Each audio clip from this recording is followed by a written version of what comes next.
All right. Welcome, everybody, to Conspiracy Wars. My name is Kyle. I'm Nathan. Okay. So, what kind of week have you been having? Oh, well, not too bad, actually. Yeah, just been pretty chill. Yeah. Same old, just working along, trying to struggle through. I think that's everybody's normal mode this week. It's been kind of uneventful, with the exception of you're working close to home, aren't you? Yeah, You're still doing that. Yeah, 4 minutes. Well, last Tuesday was a special day on the highway, and the word on the street, and I haven't got any official word, is that someone tried to jump from a bridge. Yeah, I heard that too, actually. I mean, luckily I'm not in traffic, especially in that direction that it was going. I think it was on the 403, I think, going into Hamilton. Yeah. I think that's where it happened.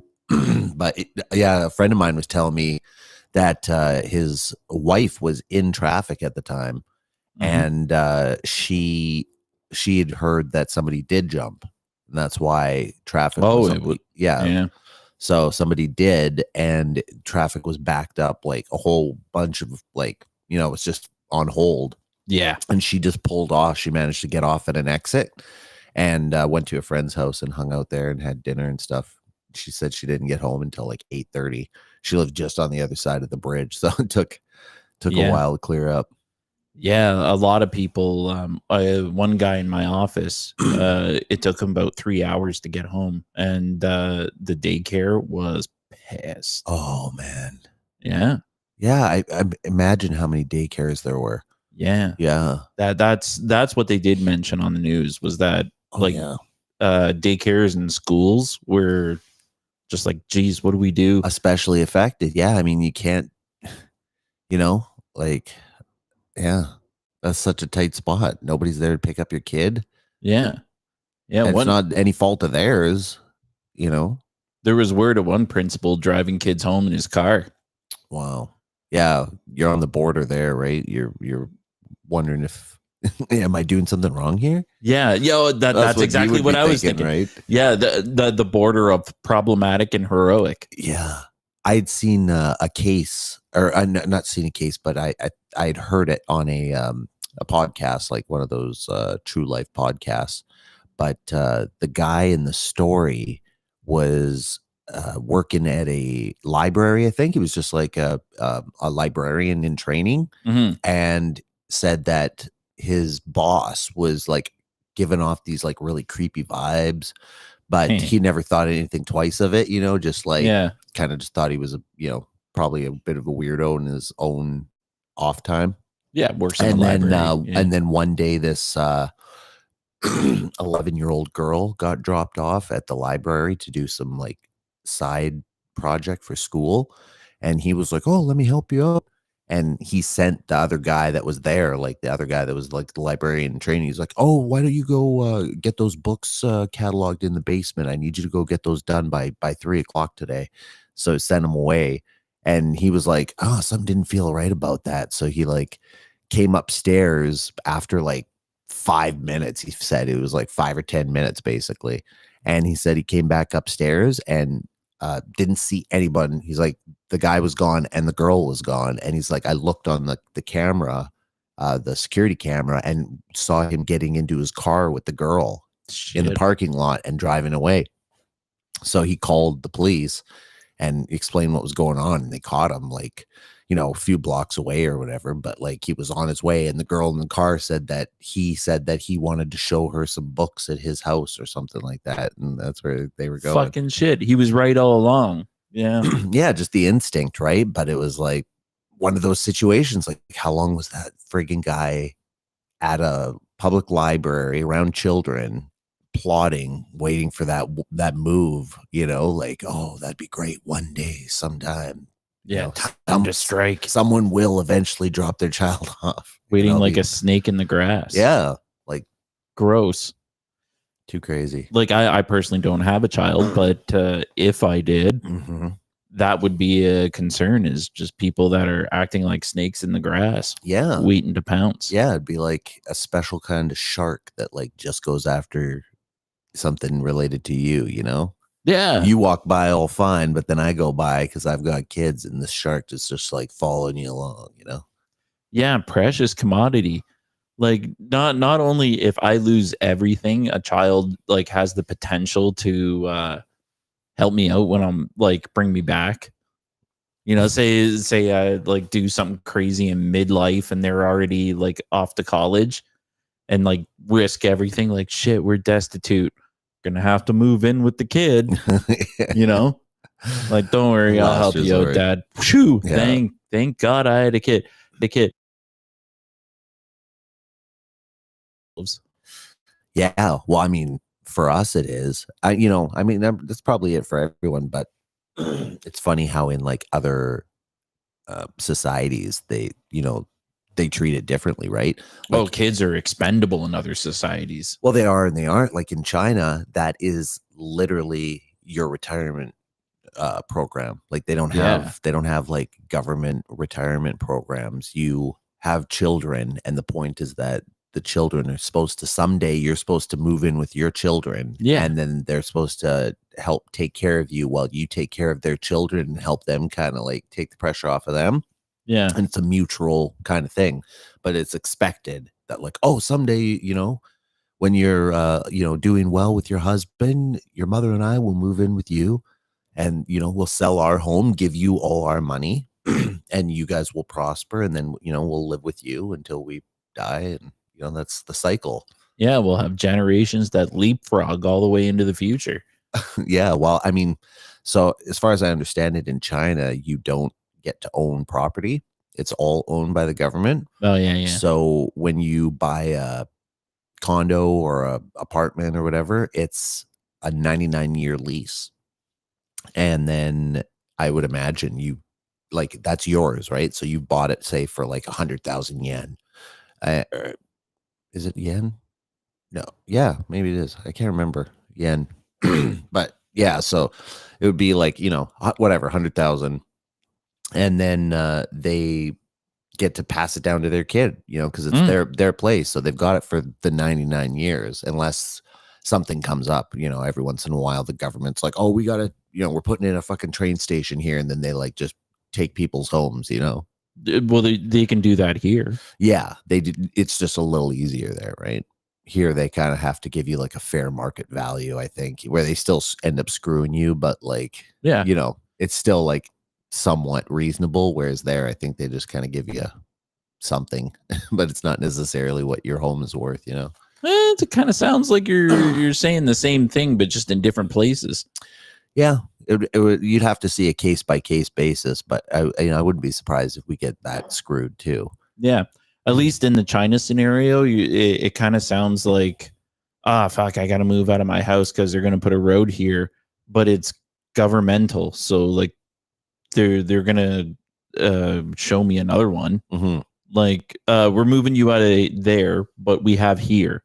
Like, oh, okay, I'm going to move over there. Yeah. In our scenario, it's just like, here's fair market value. Fuck off. Yeah. Like, there's nowhere to live in this neighborhood. My family lives here. What am I going to do? Don't care. Fuck off. That's all we got. Yeah. Well, and it's polite and legal, but it's the same idea. Yeah, same idea.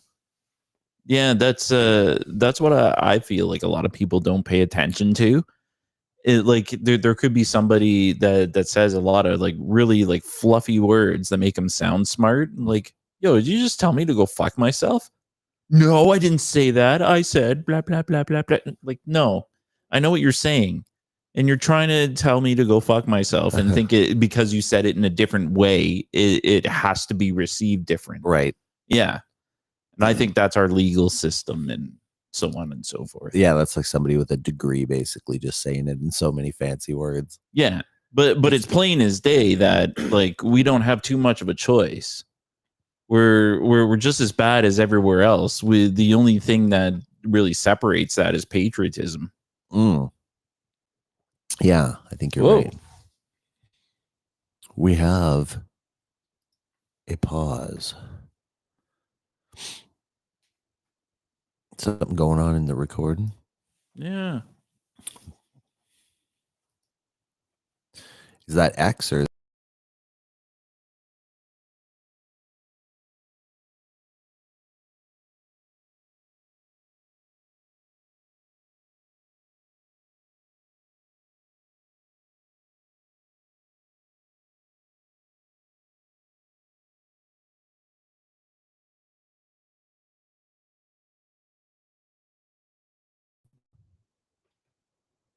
Oh. Stop live. Okay, so we just had a little bit of a weird interruption Okay. somewhere in there, I think. So is it playing that recording there, or is it playing your other screen? Oh yeah, that's right.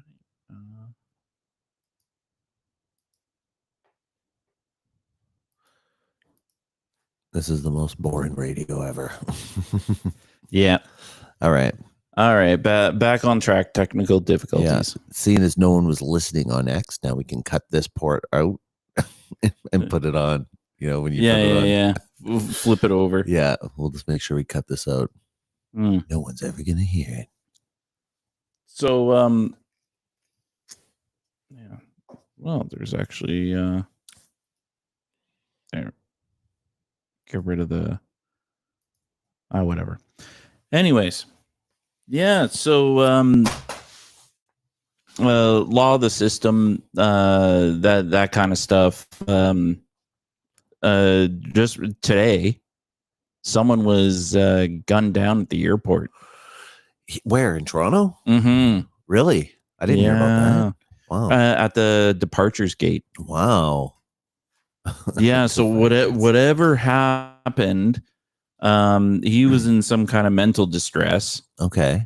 And people were trying to calm him down. They couldn't calm him down, and he pulled a gun. So once he pulled a gun, the police, Right. It was said 6 shots, 6 of them. Okay. So this guy was mentally distressed, about to board a plane. So he'd already made it through. Somebody left or. Right. But he wasn't on the plane, right? This was at the gate, right? The departures gate. Yeah. Okay. So it was like in the airport on his way to get on a plane, acting erratically, and then police arrived and like gunned him down. Yeah, but it was said that he had a gun himself. Sure. Maybe. Like, you just shot this guy out in public? Yeah, but he had a gun.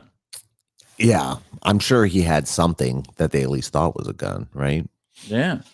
There was there would have been plane, like airport footage and all kinds of stuff. Not to mention, I think like it is in a lot of places in America, but they have to wear like body cam, running at all times, right? Oh yeah. Yeah. So it's like someone's keeping an eye on everything that's going on at all times. Yeah. And I heard a good one this morning where this lady was it was body cam footage. Mm-hmm. Lady was pulled over for speeding, and she did not accept it at all. No. Just unruly, like total Karen. Yeah, going to 11. Wanted your manager. Manager came, still gave her the ticket. It wasn't over. She followed them to the police station. Oh, wow. Tried to give him a ticket for not using his turn signal. So, and she was like, when I say she was going to 11, like this was like, kind of scary. Sure. And they're like, oh, you want to file a complaint? Just come inside. And she listened to him. As soon as she got through the second set of doors, handcuffs came out. No way. Into the cell you go. Oh, really? Go chill out. That's hilarious. So what do you say? How do you put someone in for that? Like, oh, like she's, we suspecting she's drunk or on drugs or something like. Oh, she threatened their life like many times. Oh, okay. Yeah. I'm going to kill you. Oh, geez. Yeah. Oh, wow. Chopping their heads off and drowning them in rivers. Oh, wow. That was those other threats. Well, yeah, I guess she had it coming then. Just lured her in. They might as well just left a trail of M&Ms for her to like. Yeah, it was from Aggregate, so I don't have the original link. If I had it, you would hear the police just being sweet as pie. Yeah. I can't believe they had that much patience through the whole process. It's too funny. Yeah.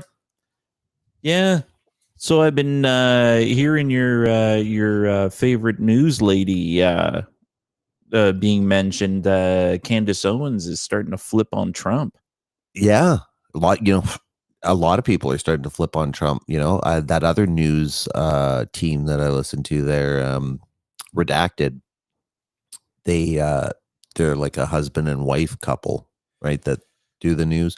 Yeah. And they were big Trump supporters, but they said we feel like this is our only option, and way better than Harris.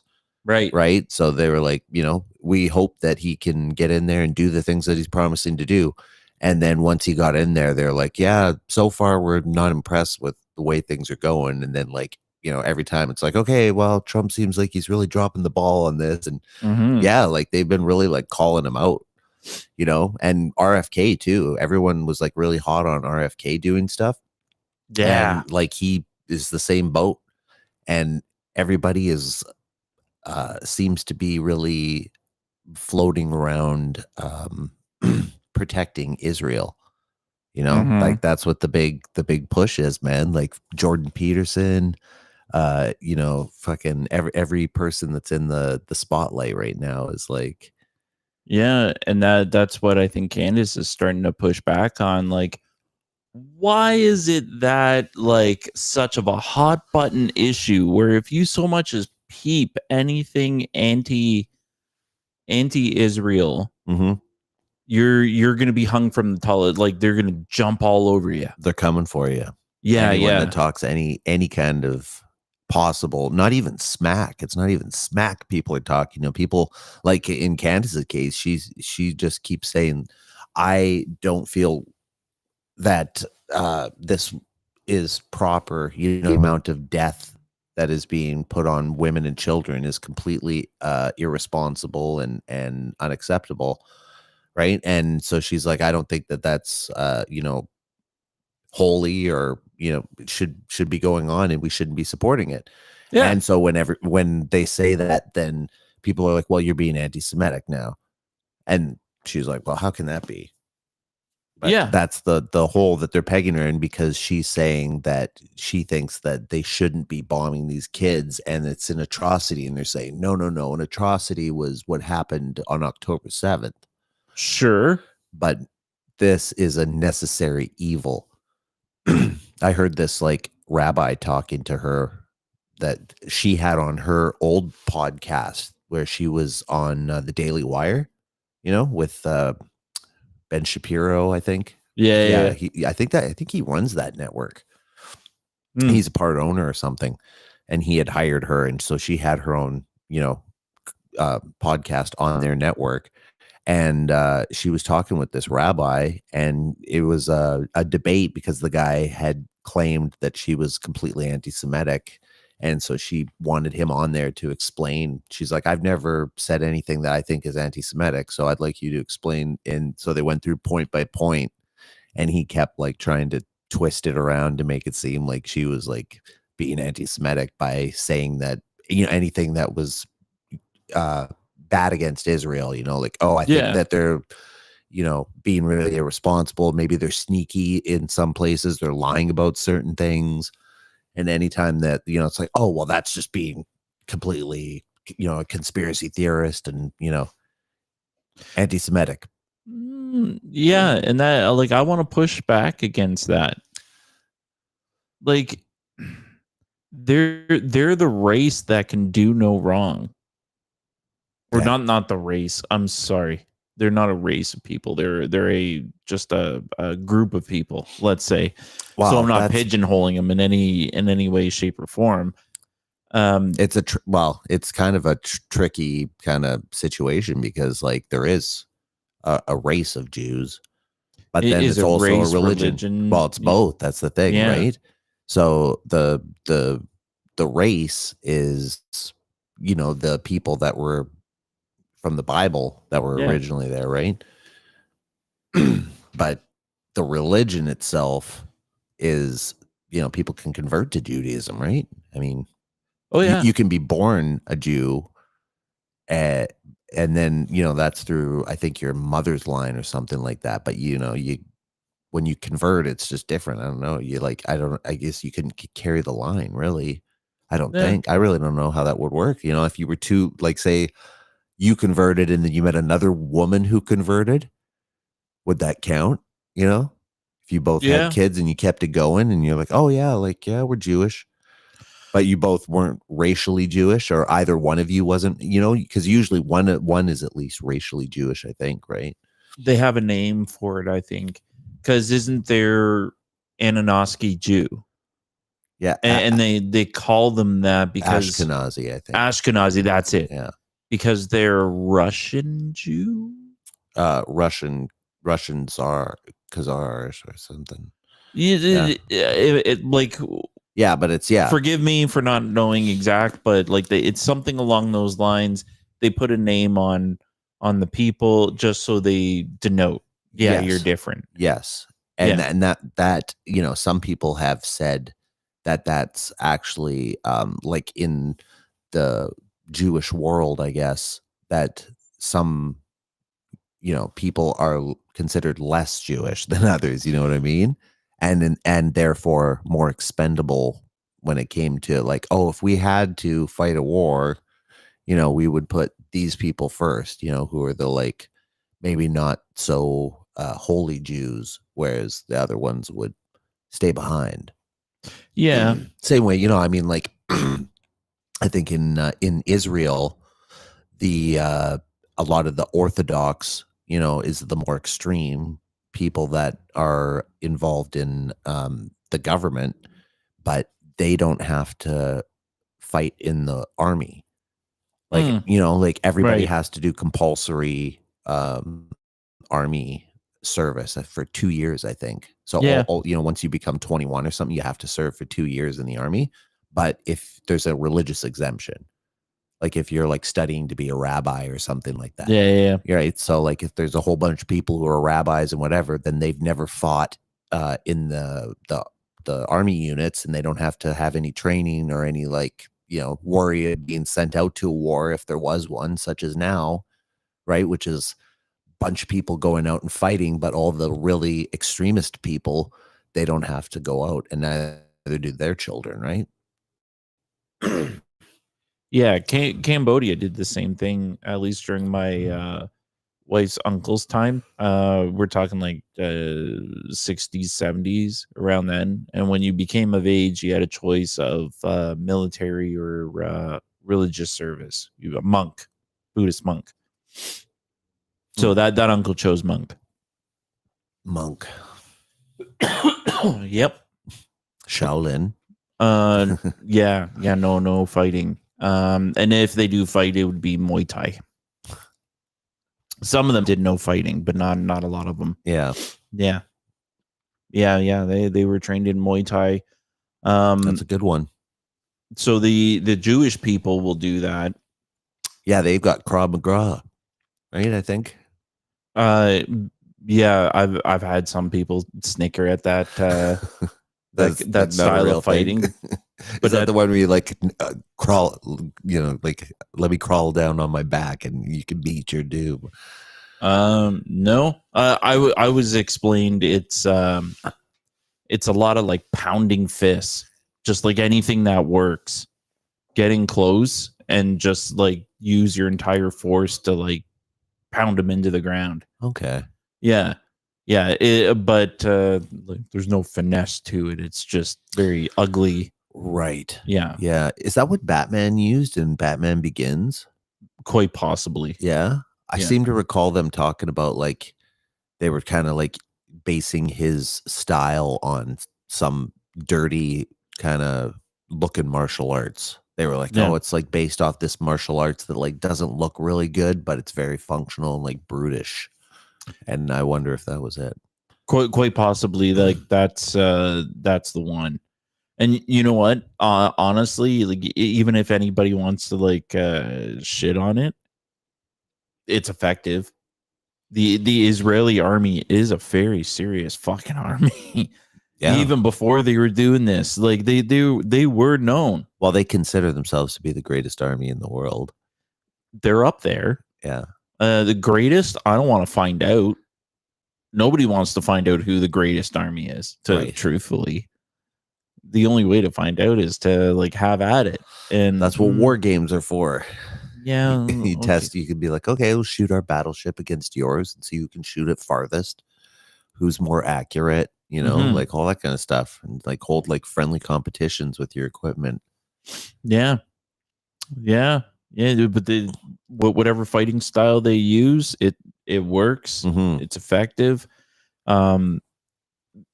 Across gender too. I think they have just as many females in the army as males or something like that. They have strong women. I know that for a fact. Like in our army and stuff, like what's the fighting kind of regiment? Do they just teach you how to use weapons and run tanks and that, or is there like a fist fighting component to the training? Oh yeah, there'd be a fighting component. Yeah. And I think it is just like karate. Yeah. Oh, that's good. Yeah, I know that the inside of my dojo is the use of force training. Oh, okay. For police. Interesting. I'm sure the military has their adapted version for hand to hand. Yeah. Absolutely. They'd want some kind of. Yeah, that is a good question to find out the actual answer because I didn't give a real answer. What is the fighting style that the Canadian military uses? Because there is a name for it. Shotokan, Hokkaido, or whatever it is. Yeah, something. Yeah. Interesting. BJJ. Yeah, right. That's what Brazilian Jiu-Jitsu. That's one. That's pretty effective. That one. That's the class before mine. Oh. Yeah. Oh, where you take yours? Yeah, it's Brazilian Jiu-Jitsu, and then afterwards it turns into karate. Yeah, so like I'm always early, so I sit there and watch them do their Brazilian Jiu-Jitsu sparring at the end. And so, what do you think of that compared to what you're doing? I don't know if I could. It's a little too extreme. Not that it's extreme. It's like it's intimate.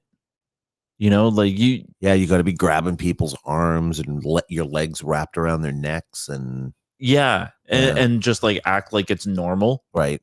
And then change up people throughout a whole class. Like you're just a normal like woman you would see in the grocery store. Yeah, and then she's like, "Come on." You know, how often is that going on? We're like, all right, here, fight this woman here from your class, and then she's got you in some crazy arm bar, and then the guy's got like a fucking mad boner going on, right? Yeah, and you're wrestling around. Yeah, and you're like, oh Jesus Christ! The more she's fucking cranking on my arm, the harder it's getting. What am I gonna do? Well, yeah, and you're like, fuck, tap it out. I'm tapping out. Yeah, that's a real worry on my mind.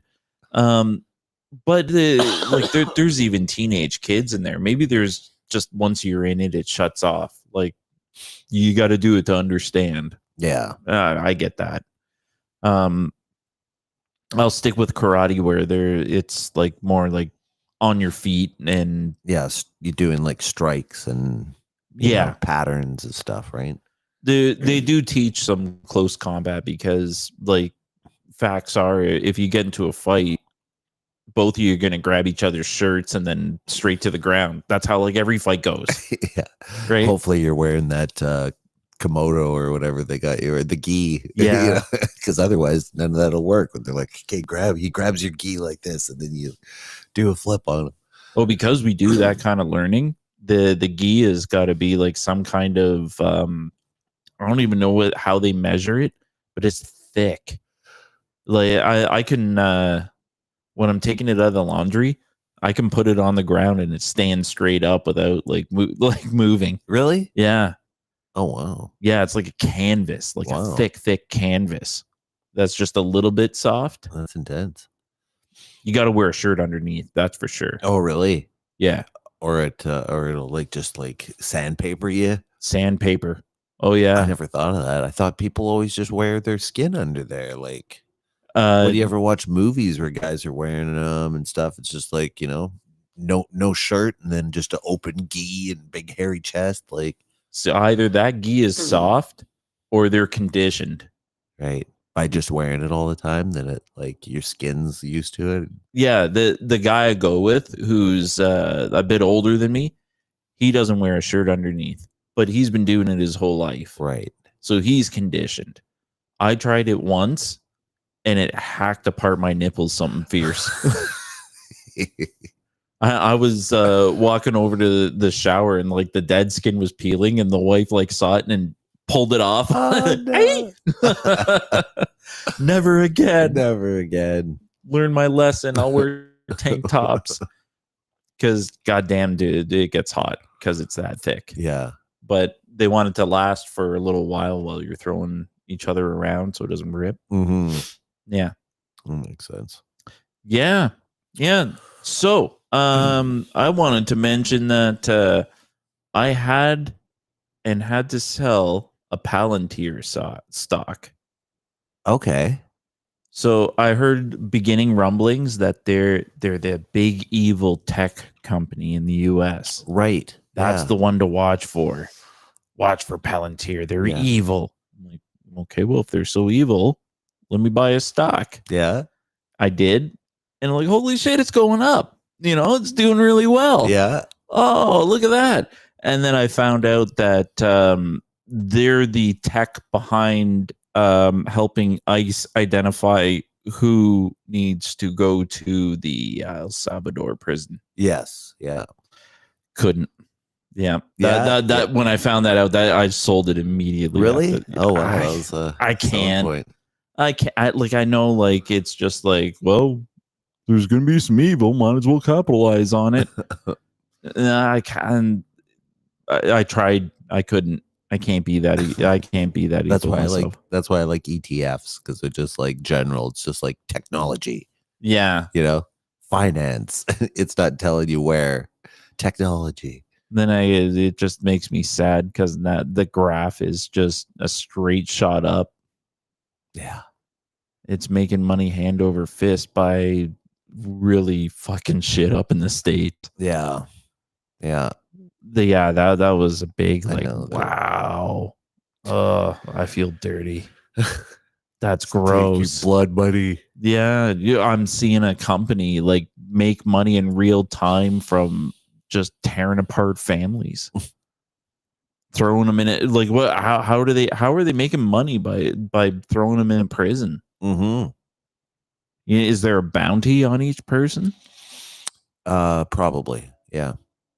So if there's bounties, then somewhere maybe along the line, someone's paying.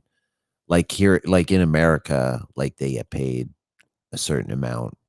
There's all kinds of government like subsidy stuff where, like, if you own a prison, right, a lot of them are privately owned, then like they get paid per head, and then there's like if you can like have certain programs, like some education or something like that, then they'll pay you an extra, $2 million or something, let's say. So then all they have to do is call it an education program, which means some like old donated books or something maybe, and you're reading old fucking old Reader's Digests from the 1970s and 80s and whatever, and that's your education thing, and they're pocketing the 2 million.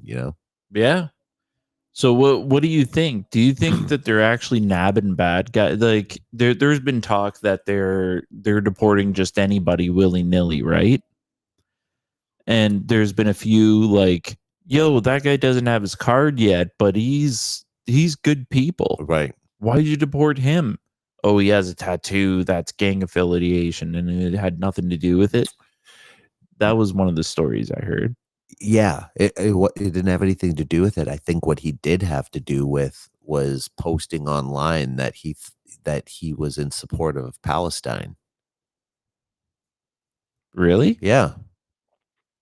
That's good. Oh, could we pause for just 1 second? Sure. Yeah. Let my dog in the house. Go let the dogs in. Ooh.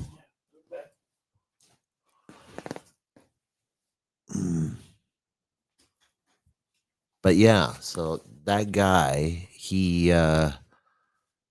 I'm pretty sure. Oh shit! I'm pretty sure that he was posting on Facebook or something, pro-Palestine stuff, and that's why he got rounded up. Okay, And so he's not the only one. There's other people who have been, like students, stuff like that, that are on yeah. student visas, and then they've said, "Oh, pro-Palestine, this and that," and then they get their visa revoked. They have to get sent back. See, that's awful. And they're saying pro-Palestine as a way of like the pro-Palestine I've heard, and we have to look a little further into it before passing judgment, because it's a giant gray area. Being pro-Palestine could be just saying that I'm anti-death or anti-death by bullet or bomb. That's what the majority of it is. Yeah, that's what it's I stand for. Well, yeah, I think that's what most people are standing for. Is they've had enough the death. Same for the But Palestine. then the argument comes back on the other side, and they always say, "Oh, well, we have to, because Hamas uses people for human shields, right? We got no choice. What, we can't defend ourselves against Hamas?" But the Palestine people are saying we have to shoot up a festival. We don't have a choice. These people won't listen. Like it just goes around and around. Mm-hmm. But there's got to be something underneath, because if it goes around and around, it's been going around and around like that for many years, and we've just kind of went like, whatever. Yeah, they're doing their thing.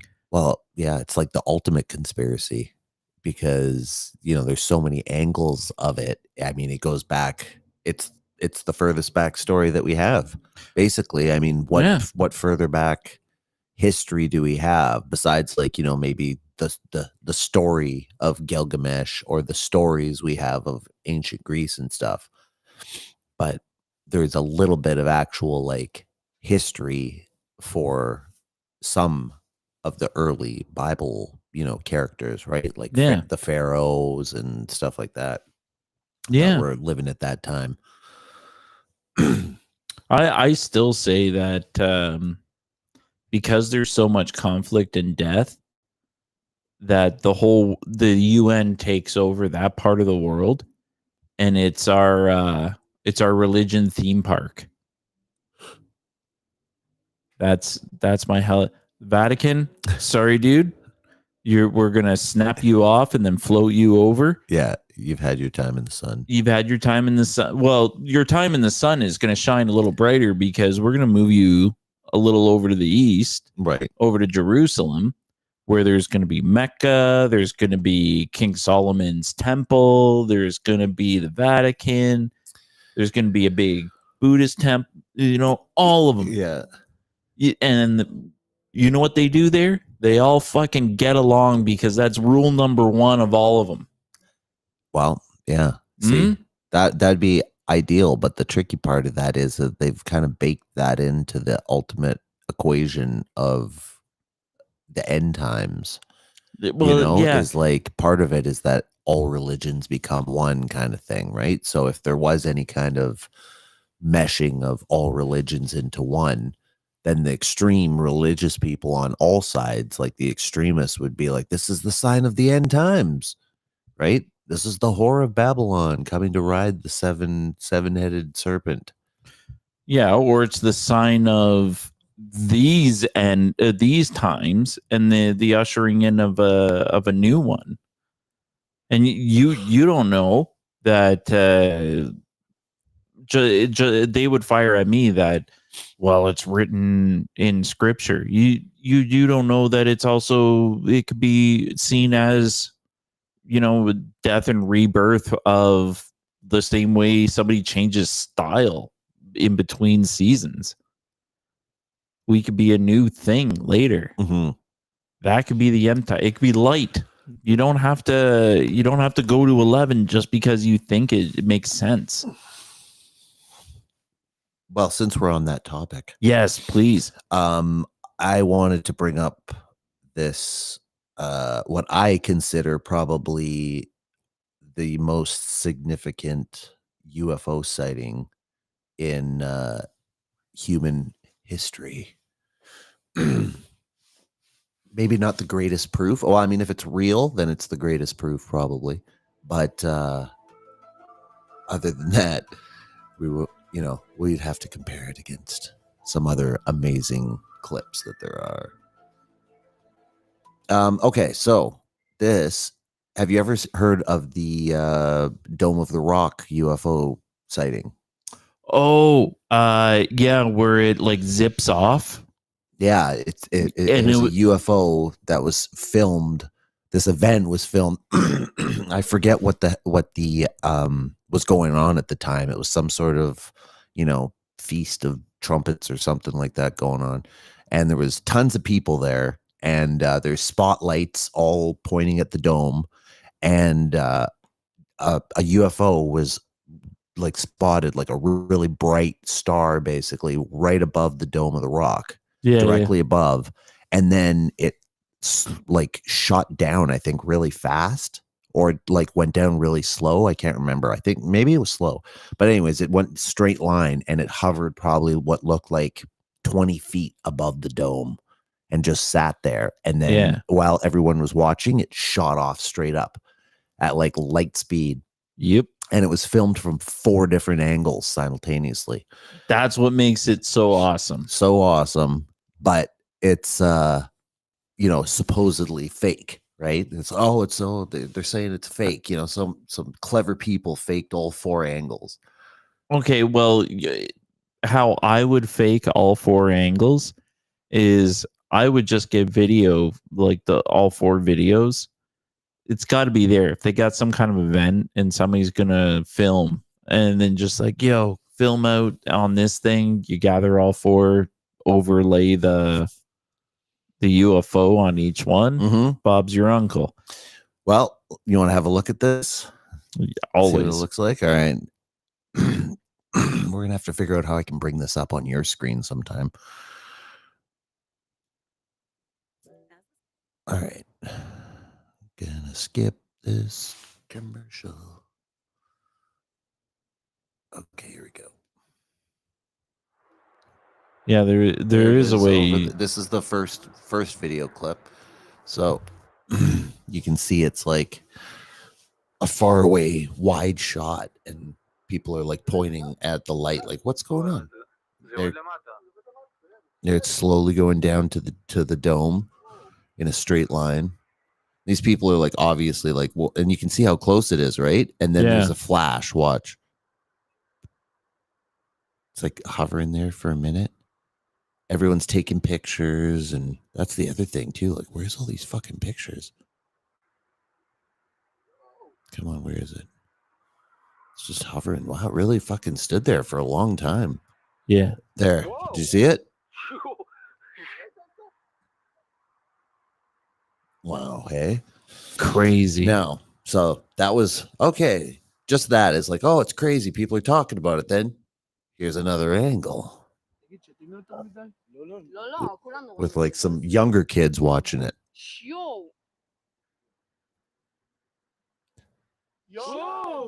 Yeah. Right? All right. Now, this is the third one. This clip over the Dome of the Rock was taken by a tourist on late night Jerusalem, January 28th, 2011 at approximately 1 a.m. 1 a.m. it went down, eh? And this American tourist. A good one.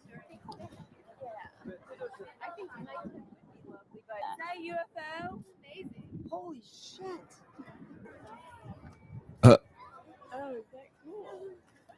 So small, eh?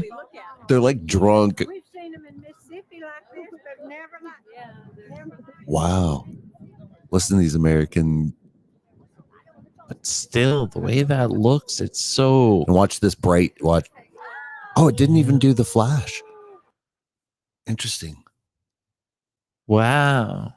So Yeah, you didn't see the flash from there.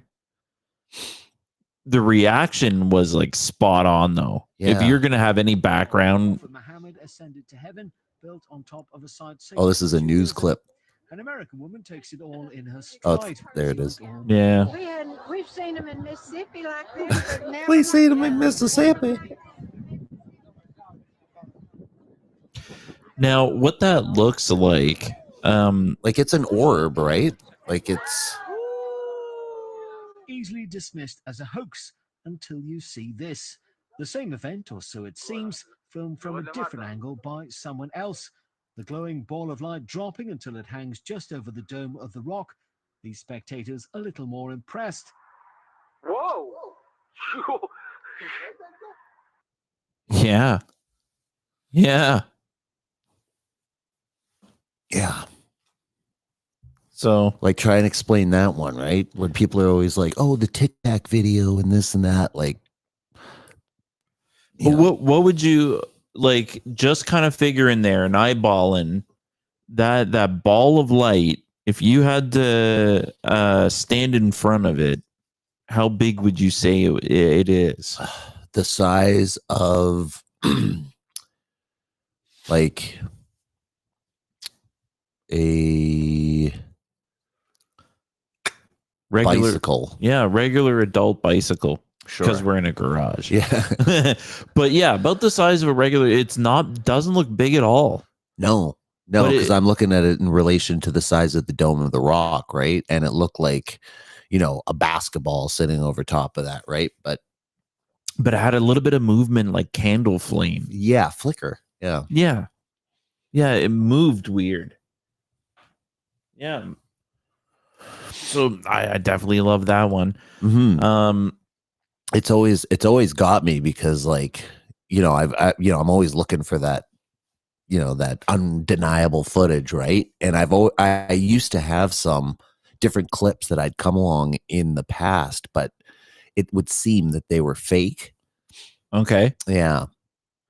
And I have to double check the one, because I used to see this one clip, and it was from these people that were on a helicopter tour in New York. Hmm. And I think it was when the Twin Towers were still around, because the video, I think it used to be like UFO before Twin Towers. Okay. And so anyways, these people are doing a helicopter tour, and the lady's like, "Hey, what is that? Are you guys getting this?" And then she zooms in on the thing, and then it shoots over to this different part of the sky, and then they zoom out so that they can take it all in. And they're like, "Whoa, did you see that?" And then it goes and like goes at them and then up into the sky, and like just kind of leaves like a small trail of smoke. Yeah, yeah. Yeah. And so like people said that was faked, and I think they were like, "Oh, like the whole thing was a setup," like they were saying all that, and it was all part of the recording. But I don't know that there's any proof that that was actually a setup. Does I'm sure I can find. I'm gonna see if I can find it. What are you gonna say? You got some film experience, or even schooling, right? Yeah. I mean, my schooling was all for script writing, but I Okay. have studied, independently filmmaking. So they did different effects and like doing different things. You kind of have an eye for it, like whether it's faked or not.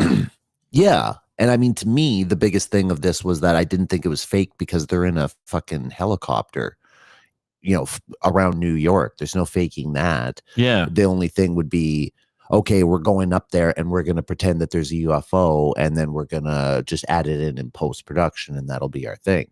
And that's the way you're faking it. It's like a full production, right? Yeah, yeah. As opposed to like, oh yeah, this is a fake video, like they're in their garage filming this thing, right? That's not the case. This is definitely a real video. The question is this fucking a lie or not? So let's see. I found the video pretty quick. If you were this age, 101. All right, here we go. Oh yeah, this is Sci-Fi Happens. You getting all this? World Trade Center.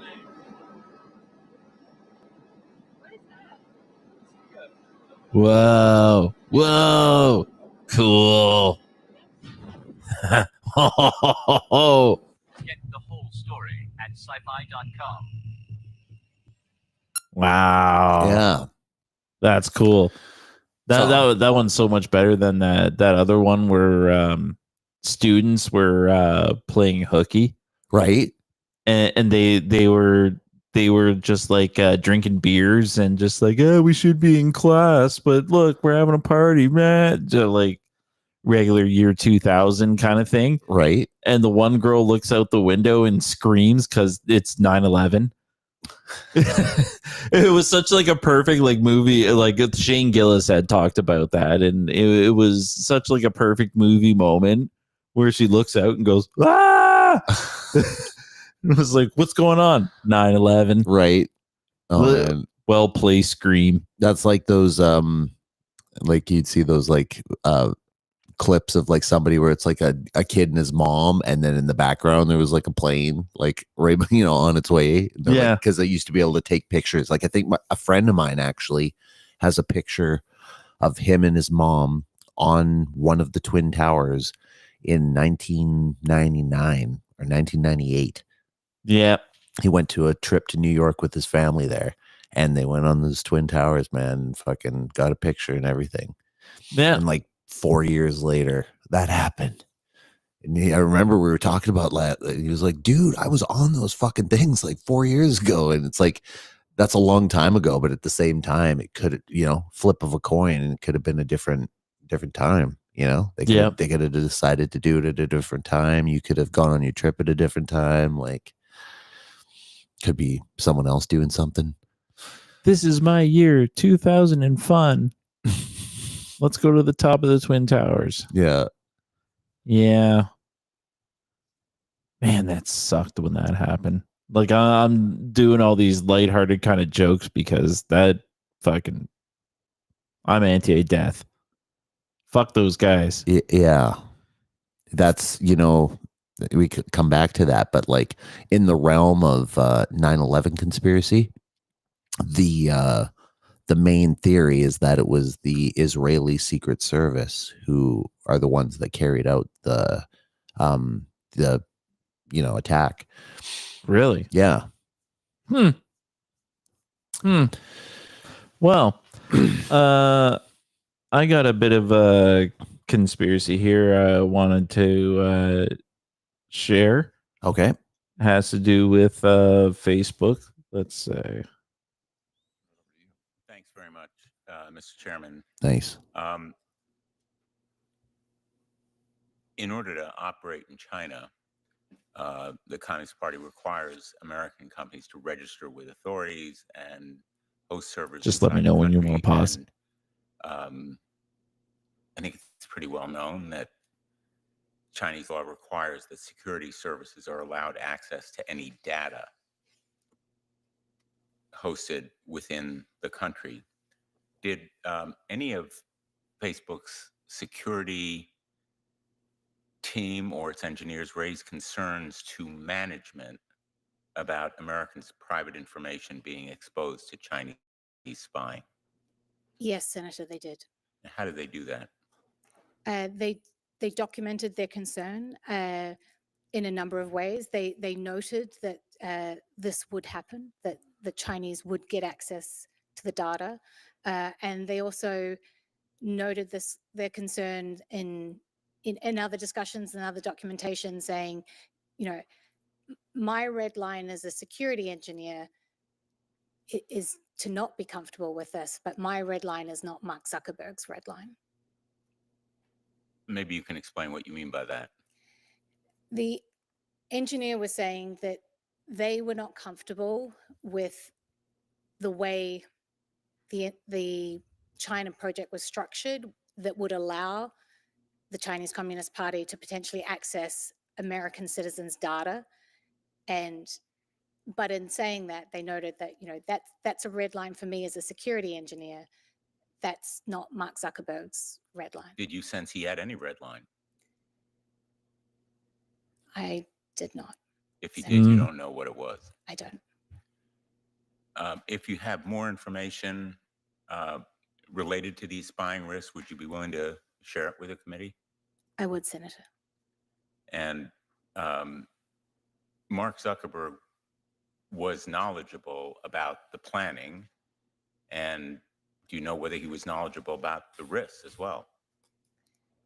My understanding is that the risk is the hardest part of the plan. So it's unthinkable that he was not aware of the risk. Nothing happened here without his approval and knowledge.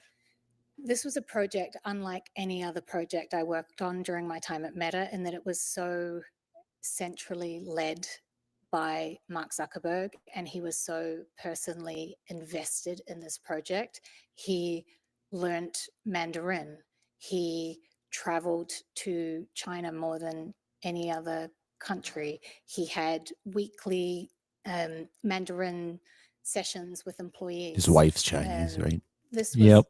It's hard Hell of to an excuse. overstate how different this project was to any other project I experienced in my many years at the company.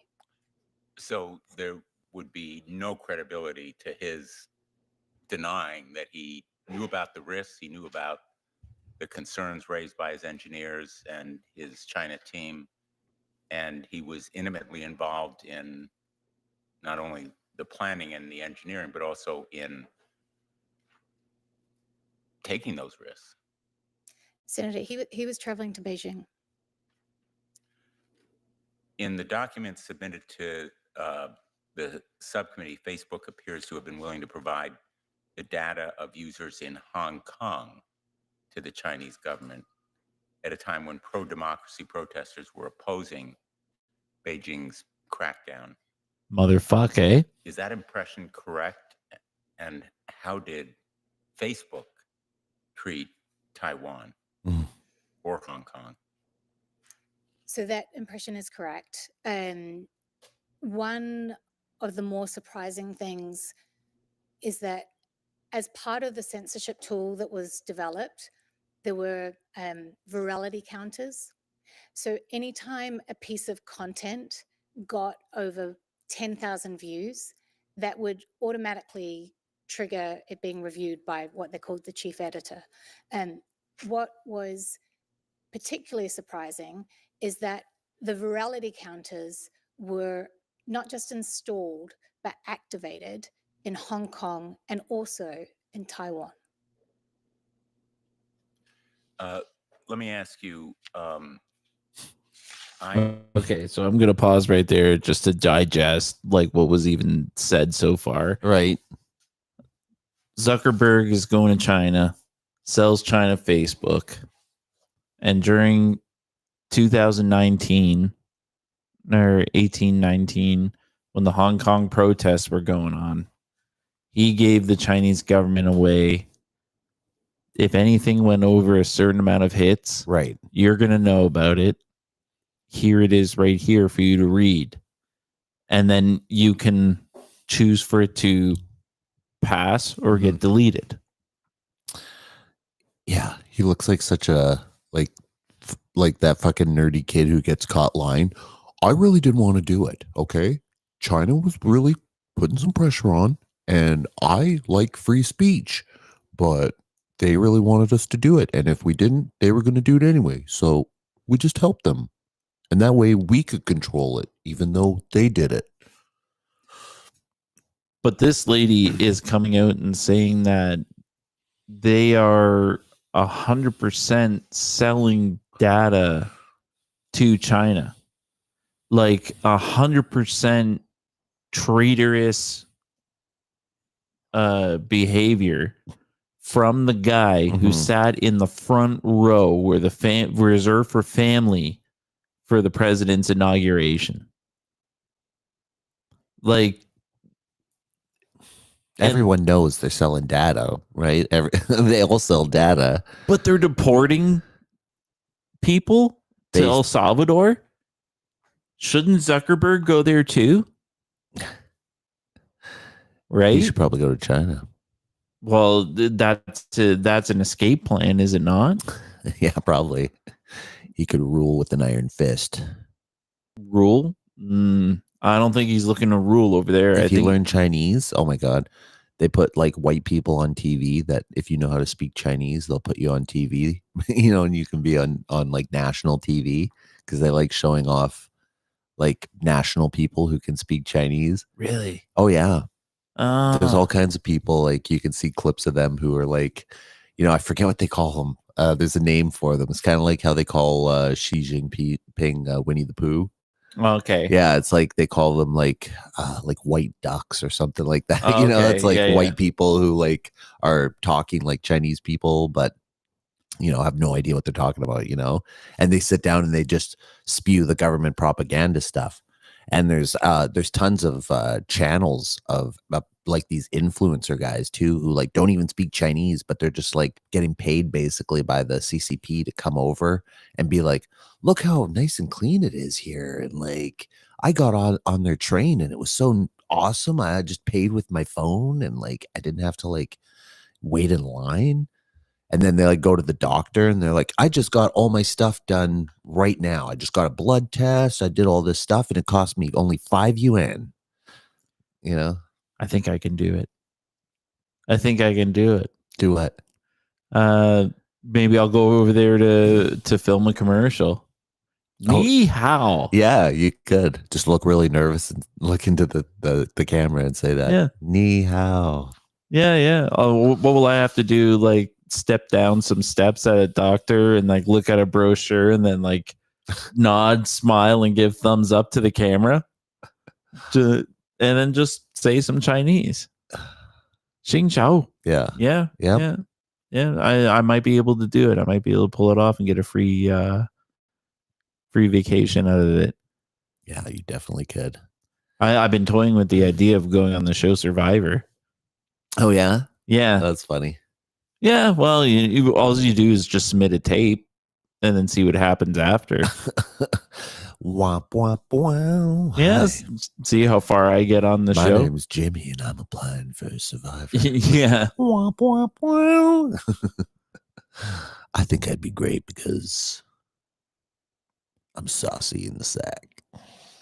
I might not because I think it's a little bit of a scam.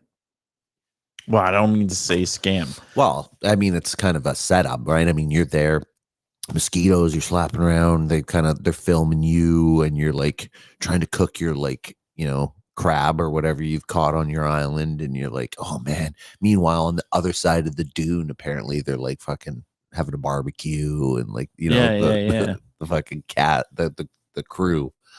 I think you have to pay for everything yourself. So like you submit a tape to them. Okay. I think this is how it goes. You're paying to be on that fucking island? Yeah. Oh my God. Yeah. You submit your tape. They say, yeah, we want you here. And then it's that's horrible. When you get the okay, you have to go down to a special place and go through like a survivor school. Oh, right. Where it's like, do this, don't do that. We're like, don't drink the puddles of pee. Yeah. We're trying to film a show. These are the rules, and they make sure you know what you're doing. Yeah. And then you go and you start filming, but getting down there, that's on your dime. Going to the school, that's on your dime. And while you're all filming, if you don't win, say la vie. Yeah. Okay. Get back home. Have you ever watched Survivor? Like, besides the first one? We watch it every single one, the wife and I. Okay. So you're well into the show. Okay, so how many naked people would you say are on the show? 0. Yeah, they don't get naked anymore, hey? No, it's just that one guy during that one time. I bet you since then, when you go to that school, they're like, rule number 1, no nudity. Probably. Yeah, because they're like, it puts all the other people who are there in uncomfortable, like possible lawsuit situations, right?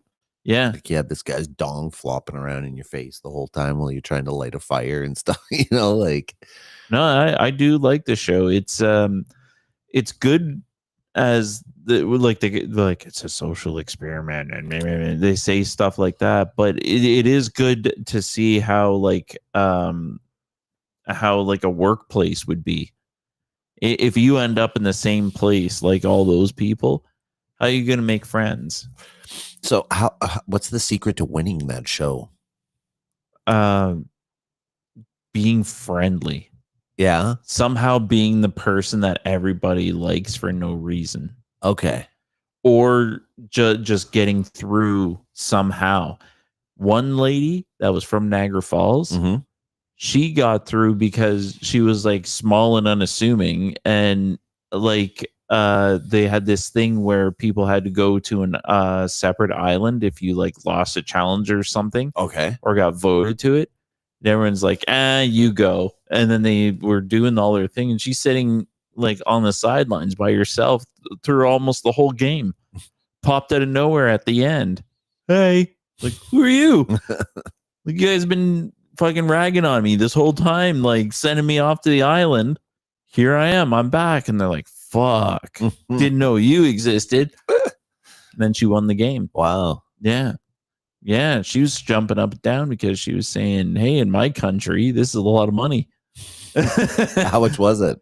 They haven't changed it. How much you win? Million. Oh, okay. They haven't changed it since like what, the year 2000 when it first came out. Yeah. Yeah. Who the fuck cares about a million? Like, you can't do shit with $1 million nowadays. Yeah. Yeah. And it take like, say you do win, it could take 5 weeks. Take 5 weeks until completion. What? Oh, for the whole thing. Yeah. Right. You're out of work for that long. Right. Yeah. So if you don't win, there's no guarantee, right? I mean, you probably don't get anything. Yeah. Right. Unless you've got some savings or something. You're like, fuck, I just took 5 weeks off. Yeah. For no reason. Yeah. I need a quick break. Okay. Whoa. That's the wrong break music. I like that one. No, I was just thinking I can just put on a clip of a clipperoo. Yeah. All right. Let me see what I got here. Something locked and loaded. I wanted to break into this series called The Ring of Power, which is like a really old documentary done by this woman named Grace Powers. And it's got just hordes of amazing information in there. So let's do a fun one on the Queen and her wealth. Actually, he'll be back in a minute. Let's just start with 9/11.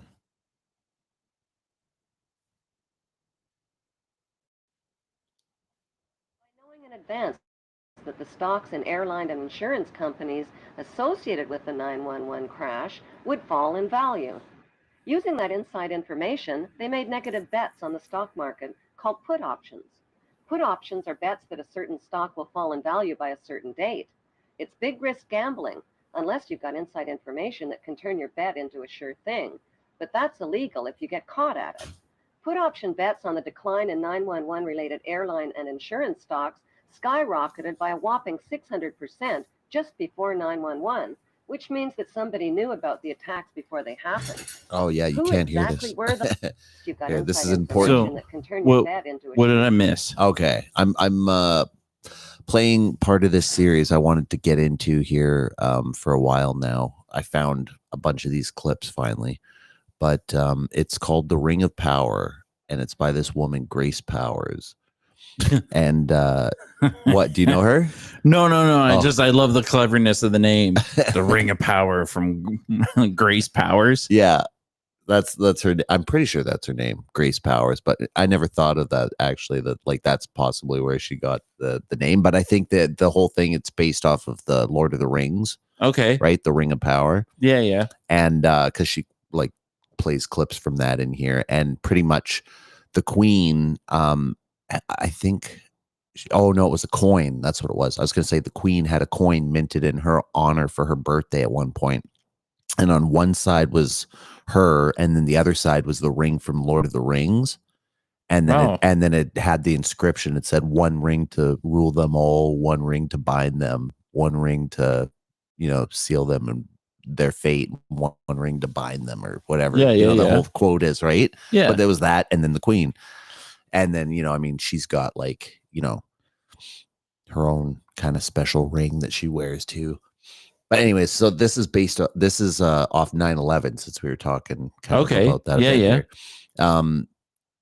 Yeah, this is talking about like kind of tracing the lines of who might have been involved. Oh, okay. So she's saying in the stock market, the two airlines, somebody put a put option on them the day before 9/11, and so it was like that those stocks were going to fall really, really big, and they made 600% on the drop. Yeah, that's a pretty smart thinking. yeah. I mean, if you know, right? It's the same thing as when COVID happened, and suddenly all those people just happened to know that, you know, which stocks were going to be going up, right? Yeah. Make sure you buy Moderna. Yeah. But that's illegal if you get caught at it. Put option bets on the decline in 911 related airline and insurance stocks skyrocketed by a whopping 600% just before 911, which means that somebody knew about the attacks before they happened. Who exactly were those somebodies? Merrill Lynch and HSBC, Morgan Stanley Dean Witter, the Bank of America, weapons manufacturer Raytheon, the Lehman Brothers, General Motors, Swiss Re, Munich Re, and AXA Re Insurance Company, which owns 25% of American Airlines. Holy These shit. insiders bought put options through Deutsche Bank. Most demanding clients trust Deutsche Bank to perform. Deutsche Bank, a passion. Buzzy Kongard, the former executive director of the CIA, just happened to be the manager of Deutsche Bank. And so the profiteers from 911 were not Osama bin Laden or his band of U.S.-trained Arabs. They were blue-chip Israeli, U.S., and British businessmen. Israeli. Within the first week, the 911 producers sucked up $40 billion in box office profits from U.S. taxpayers who were hypnotized, terrorized, and traumatized by the infinite reruns. Think of it as a Wow. conspiracy theory true or false test. This is from CBC. When George W. Bush started his first oil company, who helped fund it? Osama bin Laden's brother and brother-in-law.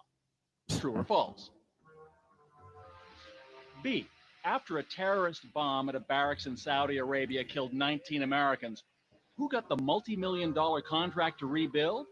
The bin Ladens. True or false? C. On the morning of September 11th, 2001, who was in a meeting at the Ritz-Carlton Hotel in Washington? George Bush Sr. and Osama bin Laden's brother. True or false? Wow. Actually, the answer could be D, all of the above. Because believe it or not, as far-fetched as they sound, each and every one of those things, the bin Laden link to the Bush Oil Company, the bin Laden construction contract after the terrorist bomb, and the bin Laden-Bush meeting on 9/11 is true. Before Bush went to the Many school? of the facts surrounding the events of 911 No, point this is to a Bush cover-up. Sr., his father. Like the fact that the Bush administration ignored he all used to be the head of the warnings CIA. 911 attack. Yeah, that's true. Yeah. Warnings from FBI agents like Colleen Rowley and from the famous Phoenix memo were not only ignored, they were suppressed. FBI Deputy Director John P. O'Neill quit his job when his investigation of Osama bin Laden was blocked. According to a September 24th Newsweek article, top Pentagon officials canceled their travel plans for 911 because of security concerns. While the American public were sitting ducks, all of America's political, military, and corporate VIPs were kept out of harm's way. Two Muslims accused of the 911 hijackings took their flight training at Rudy Decker's Huffman Aviation School in Florida. Rudy Deckers is linked to the CIA and drug smuggling through Carib Air and Britannia Aviation, which shared the same small Venice airport with Deckers. What? The media reported that on the night before the attacks, accused ringleader Mohammed Atta and two other Muslim hijackers got drunk, fondled naked dancers in a Florida strip club called Shuckums, forgot their business card and their Quran holy book at the bar, publicly bashed America, and loudly boasted about impending bloodshed the next day. Would devoted and highly secretive Muslim hijackers risk their planned mission by attracting so much negative attention? And why were they in Florida instead of Boston the night before their suicide flights? On the early morning of September 11th, 19 Muslim men well known to intelligence and security agencies supposedly waltzed past airport security checks, boarded 4 passenger planes, and turned them into deadly missiles without even a hitch.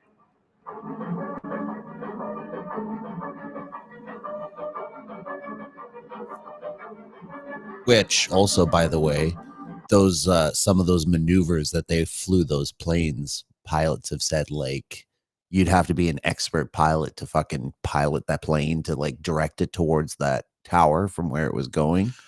Yeah, like no, Because that's low. Like the towers are low from like where a plane is at like really high. Like you have to go on a slow descent, right? You can't just like be flying and then nosedive or something, right? Like you got to start from really far away and descend over a long period to get to where you're going, right? Yeah. I heard like the what I had issue with was they got trained at a flight school. Yeah. A CIA linked flight school. We all heard they learned at home. Well, okay, now I'm feeling stupid. They all learned at home from the flight simulator program. Yeah, because they also found like, you know, Pentagon as the address in their flight simulator and stuff, right? Yeah. Well, that's part of this whole supposed, you know, what do you call it? Like a con job, basically, where they're saying like, okay, these guys went out, said a whole bunch of, you know, Quran holy books and like left them at the bar. You know, it's like people are planting evidence kind of thing to like lead back to this, right? And it just so happens that Israeli men happen to be Middle Eastern looking. You know what I mean? Yeah. Like who are you to be like at the bar and somebody's like, you know, like, oh, you know, hey, I hate America, you know, long live Allah, and you know, leave a book or whatever, and, you know, you wouldn't think twice about it, right? Yeah. A whole different race of people trying to stir up trouble as a different race. Yeah. Right. Like, makes you think. It's like that. I don't know if you remember long time ago when there was a commercial of a Native American guy crying from garbage being thrown. Yeah, that's the classic. Yeah. He was not Native American at all. No, he was Italian. Yeah. Because he just you'd be dark skinned, right? No, that's not stirring up trouble. But why couldn't you get a native? Yeah, because they didn't want to. Yeah, literally because they didn't want to. All right, I'm gonna keep going. Yeah, there's only a little bit more. Oh, this is a 5-hour documentary. It's just broken up into 10-minute parts. Flight controllers temporarily lost radar contact with American Airlines Flight 11 and reported a suspected hijacking. Even though Andrews Air Force Base is only 10 minutes from Washington, emergency response fighter jets took close to an hour instead of the typical 15 minutes to scramble and begin searching for the hijacked planes. By then, it was too late.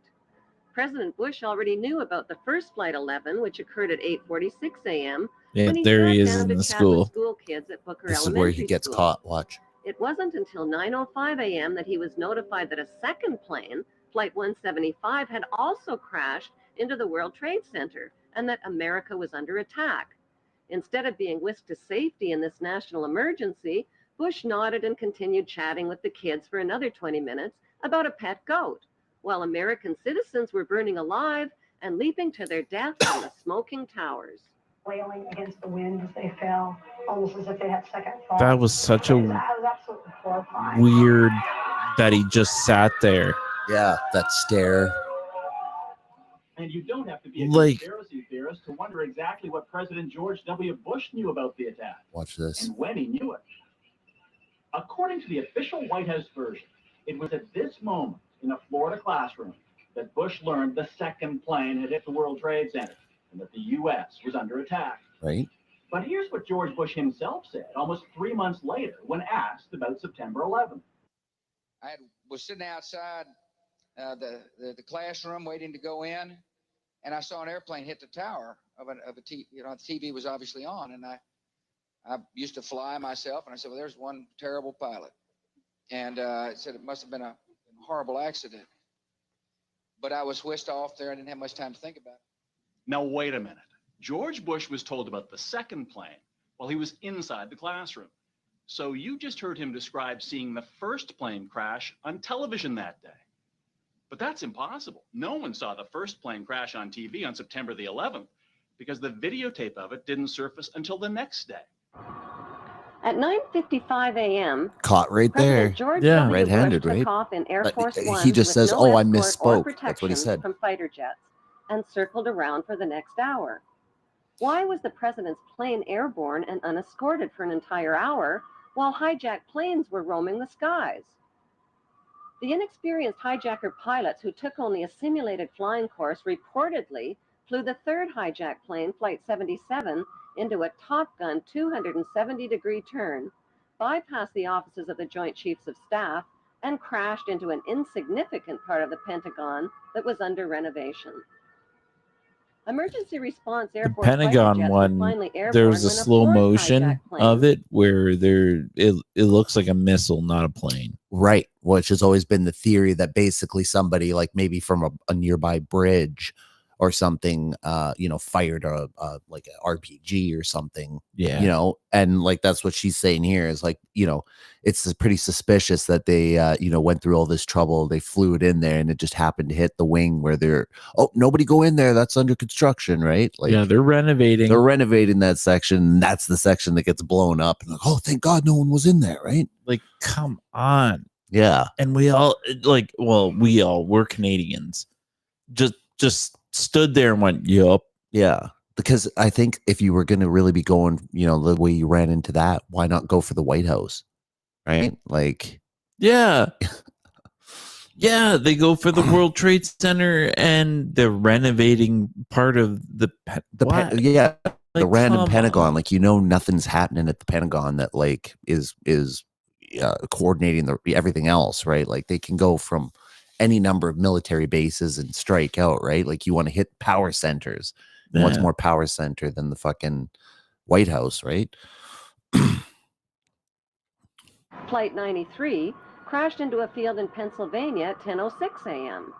The media reported that passengers overpowered the hijackers, but nearby residents saw U.S. fighter jets overhead and gave eyewitness reports of debris falling from the sky.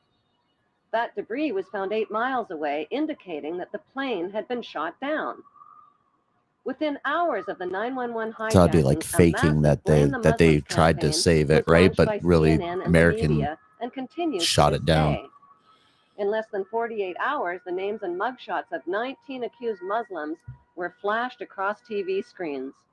I always thought that was like, I think I was 18 when that happened, when this event happened. 18 or 19. Really? Yeah. Oh. Well, I was 19, 20. Okay. Yeah, you're younger than I. Well, what year were you born? 83. Oh yeah. You're younger than me. Yeah, so I remember when this happened, and just being a young person, and I was like, Jesus, like, how do they know? Like, by the end of the day on September 11th, they already knew it was fucking Osama bin Laden related, which, I think it was 2 hours into it. They knew, right? They're like, we have word that it was Osama bin Laden, right? Yeah. So I thought that was weird right off the bat that they were like, oh, they're 100% sure? Like, lots of people claim responsibility. Like, when something big happens, it's like the IRA will take responsibility, and then this fucking organization and Hamas maybe took I'm sure a bunch of people stood up and were like, that was us, Yeah. So like to say right away, oh, we're certain it was them. Oh yeah, sometimes when it's not even their fault, like some random group will stand up and like, yo, yeah, we did that. Fuck you. So this is the group, right? They've got 19 apparently Palestinian men, right? So this is also leading into, why we always need to fight against these Muslim countries, right? They got to like have a good reason for Americans to want to get into it. Government investigators knew nothing. How did they identify 19 Muslim men as the hijackers so fast?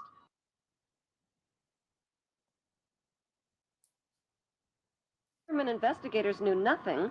How did they identify 19 Muslim men as the hijackers so fast from fake passports and with no DNA evidence? Right, fake passports. How could Muhammad Atta's passport survive the fireball explosion that supposedly cremated him, fly out of his pocket, fly out of the incinerated plane, flutter to the ground into 2 feet of debris, and end That's how up in they found it. readable condition in the hands of investigators? Right, so they want you to think all that that fucking fell out of the plane when it exploded. They're like, oh, we found the guy's passport. Somehow they found the fucking passport from that exploded plane. That's part of their proof. in 48 hours. Like, that's the actual copy of Why it there, did right? 19 Muslim men even need passports on domestic flights? Yeah. How were passports found but not the plane's voice recorders? Why did the hijackers need passports they would never use again after their suicide flights? Like, you don't And need why were the passports for 19 accused Muslims domestic not flights, under right? surveillance on Okay, 911 yeah. if they were so easy to identify? The suitcase of accused ringleader But Muhammad if you don't Atta have a was never driver's loaded license, onto the hijacked plane Right. and conveniently fell Right. right into the hands of investigators. this guy's fucking It was bag jam-packed never with made it onto incriminating the evidence, plane, but it including just a had all the Quran, evidence. a how to fly Qurans. commercial airplane video, Right. and a fuel consumption indicator. Why would a hijacker about to die on a suicide mission pack a suitcase? It seems Muhammad Atta was a very forgetful ringleader who carried around a lot of Quran holy books. He reportedly forgot one Quran in a Florida strip club, another in a rental car, and still another one in his lost suitcase at the airport. More incriminating evidence of flight manuals written in Arabic were found within hours of the attacks in parked rental cars at the airports. Why didn't the terrorists take a taxi to the airport? Can they be that smart and that stupid at the same time? The conspicuous trail of planted evidence continued 3 weeks after the 911 attacks, when anthrax letters killed 5 people and Yeah, were clearly that's worded right. to throw the blame on Muslims. Death to America, death to Israel. Allah is great.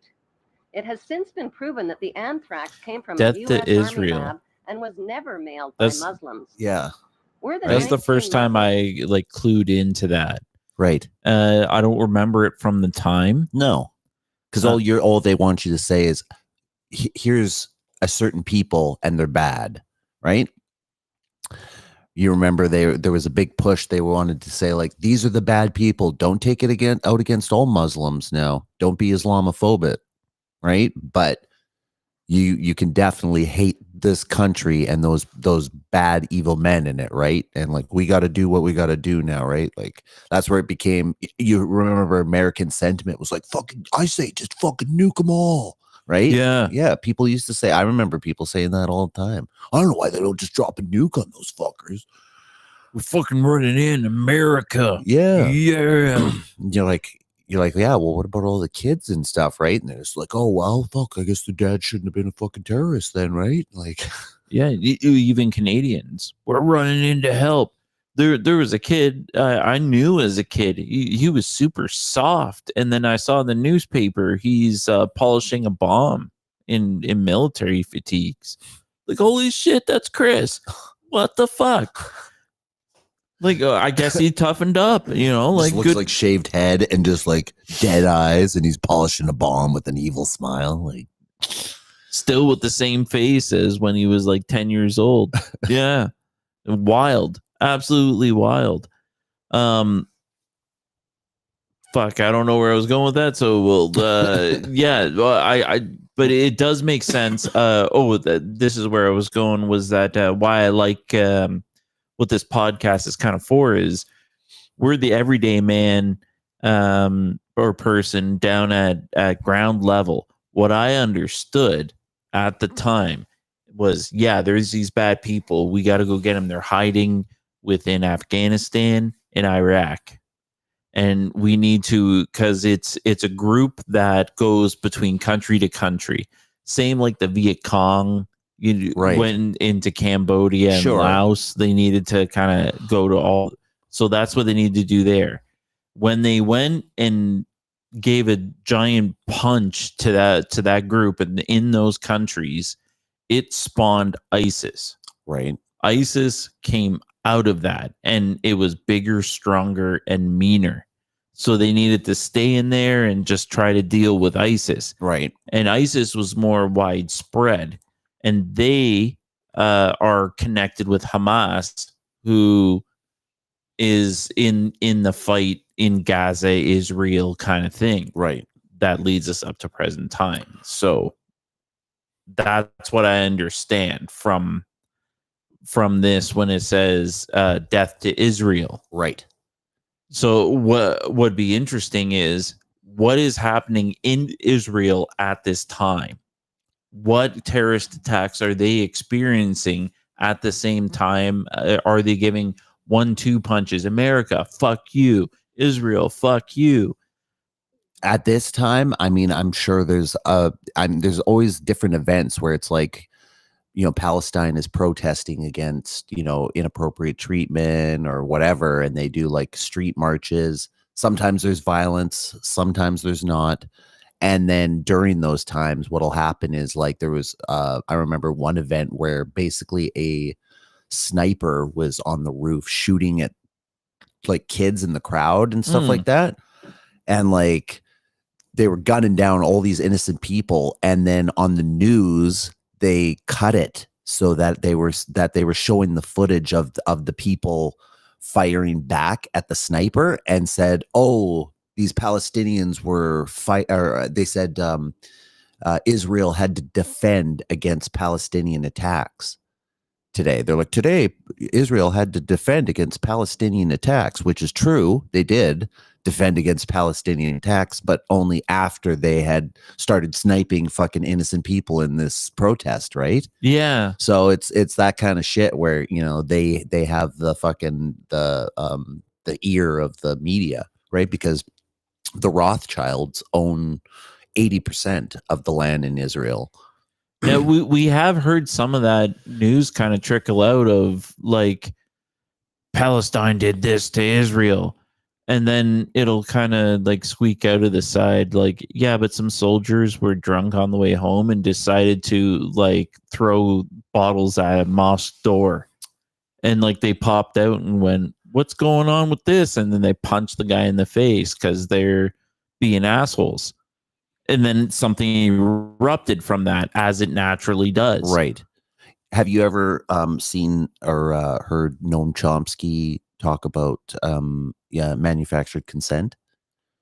Vaguely something's coming up in my memory, but I think it was a know. book he wrote, and then they kind of made it into like a documentary that like focused on his work and whatever. But basically, I think it was the same thing, but they were going on where they were just talking about how the language, you know, can be manipulated basically through the media, and then it's like they're basically getting the okay to do negative things through, like, you know, tricking you with speech, right? Yeah. And so in one of his examples, I remember him talking about, you know, oh, if you ever see conflicts in the Middle East, you'll always see that Israel had to defend itself against an attack, whereas Palestine is always you know, doing the attacking.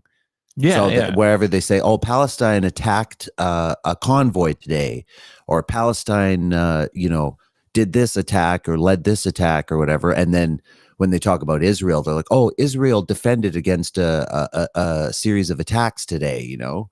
So they just, by just switching it that way, even though whether they started it or not, right? Like when Palestine starts it, they're the attackers, but when Israel starts it, they're the defenders because they started it and then they had to defend themselves against the preceding attack, you know? Yeah. So it's like we're standing there, I punch you, and then you're coming at me and fighting, and I'm like, oh, I had to fucking defend myself against this guy, right? I had no choice. I really had no choice. I had to defend myself against this guy. Yeah. I'm trying to think of a way of how we're supposed to view this. Like with an analogy. Would it be like if the campers called themselves their own entity and then moved down to like an area, like the beach, and they took over the beach?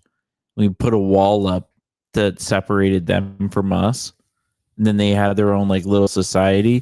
And if we were walking around like fucking campers, so sick of them, and then we got some unruly teenagers, maybe they get all coked up and want to go like gonna go throw some bottles at some fucking campers.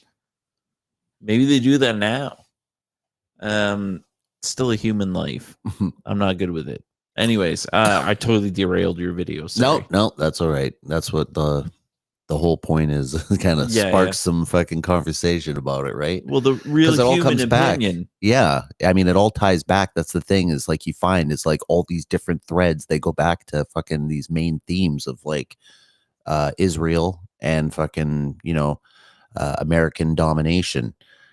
And it's like somehow in the grand scheme of things here, Israel is kind of at the top of the table and America is being used as their weapon, right? And then England is being used as the bank. That's part of this movie, actually, The Ring of Power. It's also got a secondary title that's called Empire of the City. Okay. And have you ever heard that before? No.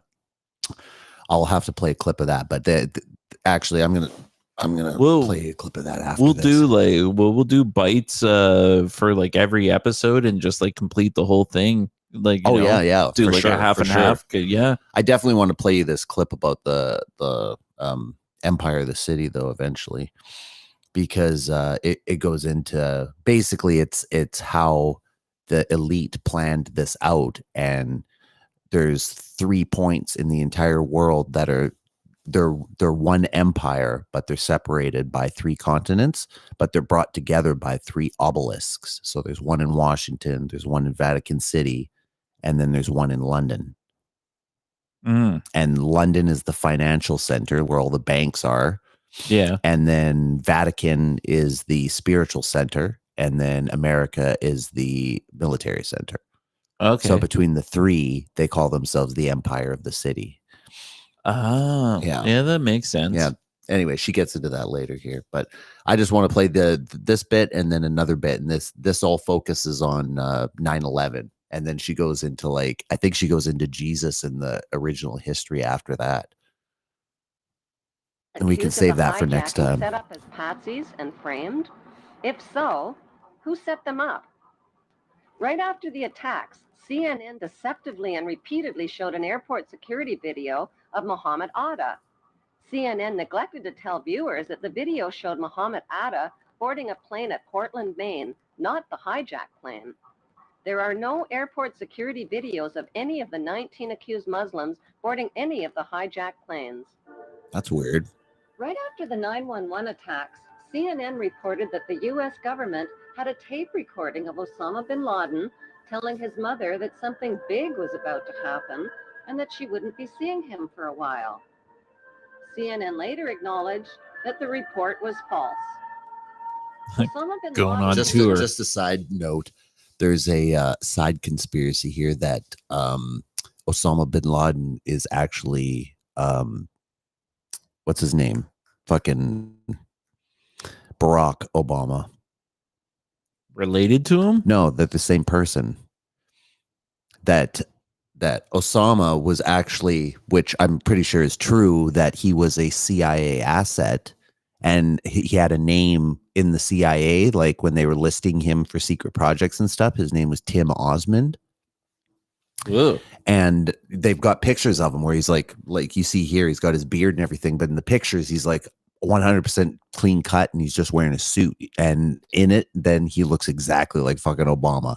Whoa. Yeah, because it's hard to see him without the facial hair and stuff here, but when you're looking at this angle and stuff, I'm like, I don't know, doesn't exactly look like it. But then again, there's also speculation that there's like other, you know, body doubles, right? So imagine it was like Osama bin Laden and then his body double turned out to be fucking Barack Obama. Yeah. He did a good job. How would you like to be president? Yeah. Denied being involved in 9/11 and claimed the Israeli Zionists were behind the attacks. Let's hear that Was again. false. And his mother that something big was about to happen and that she wouldn't be seeing him for a while. CNN later acknowledged that the report was false. Osama bin Laden consistently denied being involved in 9/11 and claimed the Israeli Zionists were behind the attacks. So that's an interesting According to fact, is that he would have claimed that he didn't have anything to do with it. we don't know if that's fact. You know, just like if I was a serial killer in my neighborhood, I'd be like, I'd probably blame somebody, and if it was, Well, you would and you wouldn't. Serial killers like the attention, right? That's kind of what they're doing it for, is the attention. So yeah, probably if the describe heat was on myself. them, they might try to get the heat off to someone else, but they definitely want somebody paying attention to their work, right? Which Yeah. is that's the whole point of this, is that's where that doesn't make sense, right? The whole reason they hit the Twin Towers was to make this statement. They didn't want to like do it and then cower away and be anonymous. It was like, Yeah. here, this is from fucking Osama bin Laden, bitch, you know, and like, you're not going to take us down anymore, kind of thing, right? This is our statement. But he's saying, we didn't have anything to do with this. Yeah. And then it was Israel. And then they're like, oh, that's just him being fucking, you know, they say death to the Jews, so he must just be trying to fucking frame them. Like, of course he did it. We've got all this evidence. Yeah. You know? Japanese, Chinese, and Indian news report, Osama bin Laden was killed in Afghanistan in the fall of 2001 and was buried in an unmarked grave by his own men. The CIA thought that too. I think they show a clip of it.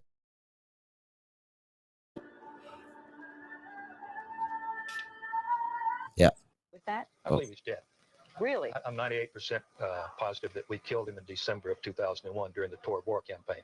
I've seen no proof of life since then, regardless of these tapes that are cobbled together. On Halloween 2004, just before the U.S. presidential election, this man, dressed in an Osama bin Laden costume, confessed to the 9/11 attacks, scared American voters, and tricked them into treating George Bush to another 4 years in the White House. Dun dun dun. All you need is someone dressed up, right? That Yeah. Hebrew Jews are God's chosen race of people with a God-given right to the land of Israel.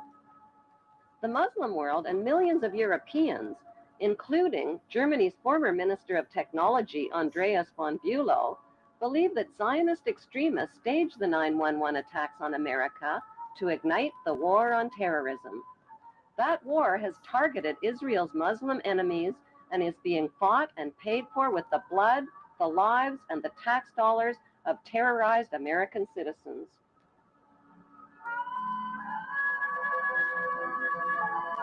So you'll see like these images of like Palestinian people being terrorized, and this is 2001. Yeah. Right? Like 24 years ago. Still, they're holding their fucking children. Look at that. Like all burned children, fucking.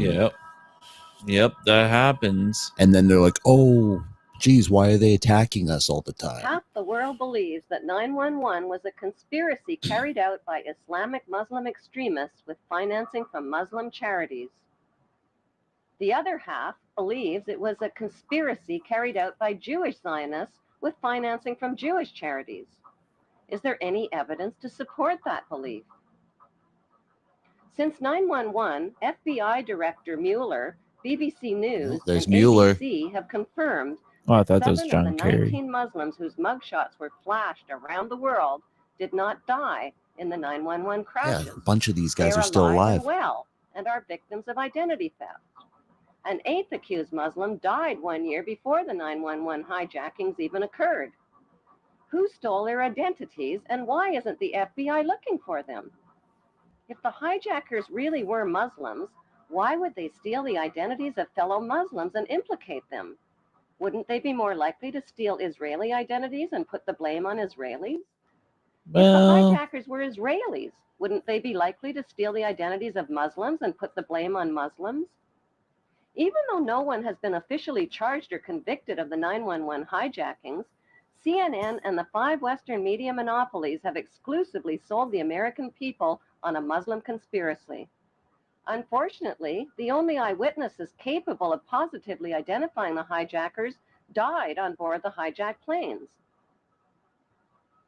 Before flight attendant Amy Sweeney was killed on hijacked Flight 11, she picked up an airphone and reported that 4 Middle Eastern-looking men had hijacked the plane.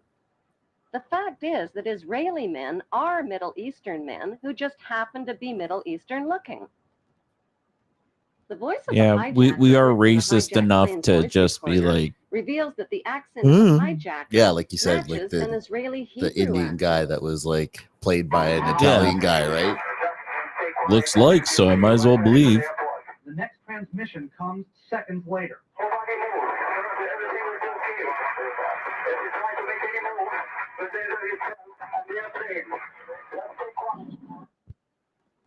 After 9/11, 1,000 Middle Eastern-looking Muslim men were swept into U.S. custody, but the media kept quiet about 60 Middle Eastern-looking Israeli men who were also taken into custody and held under great secrecy. On December 11th, Carl Cameron of Fox News ran the first of a 4-part series about a group of Israelis who were among the 9/11 suspects.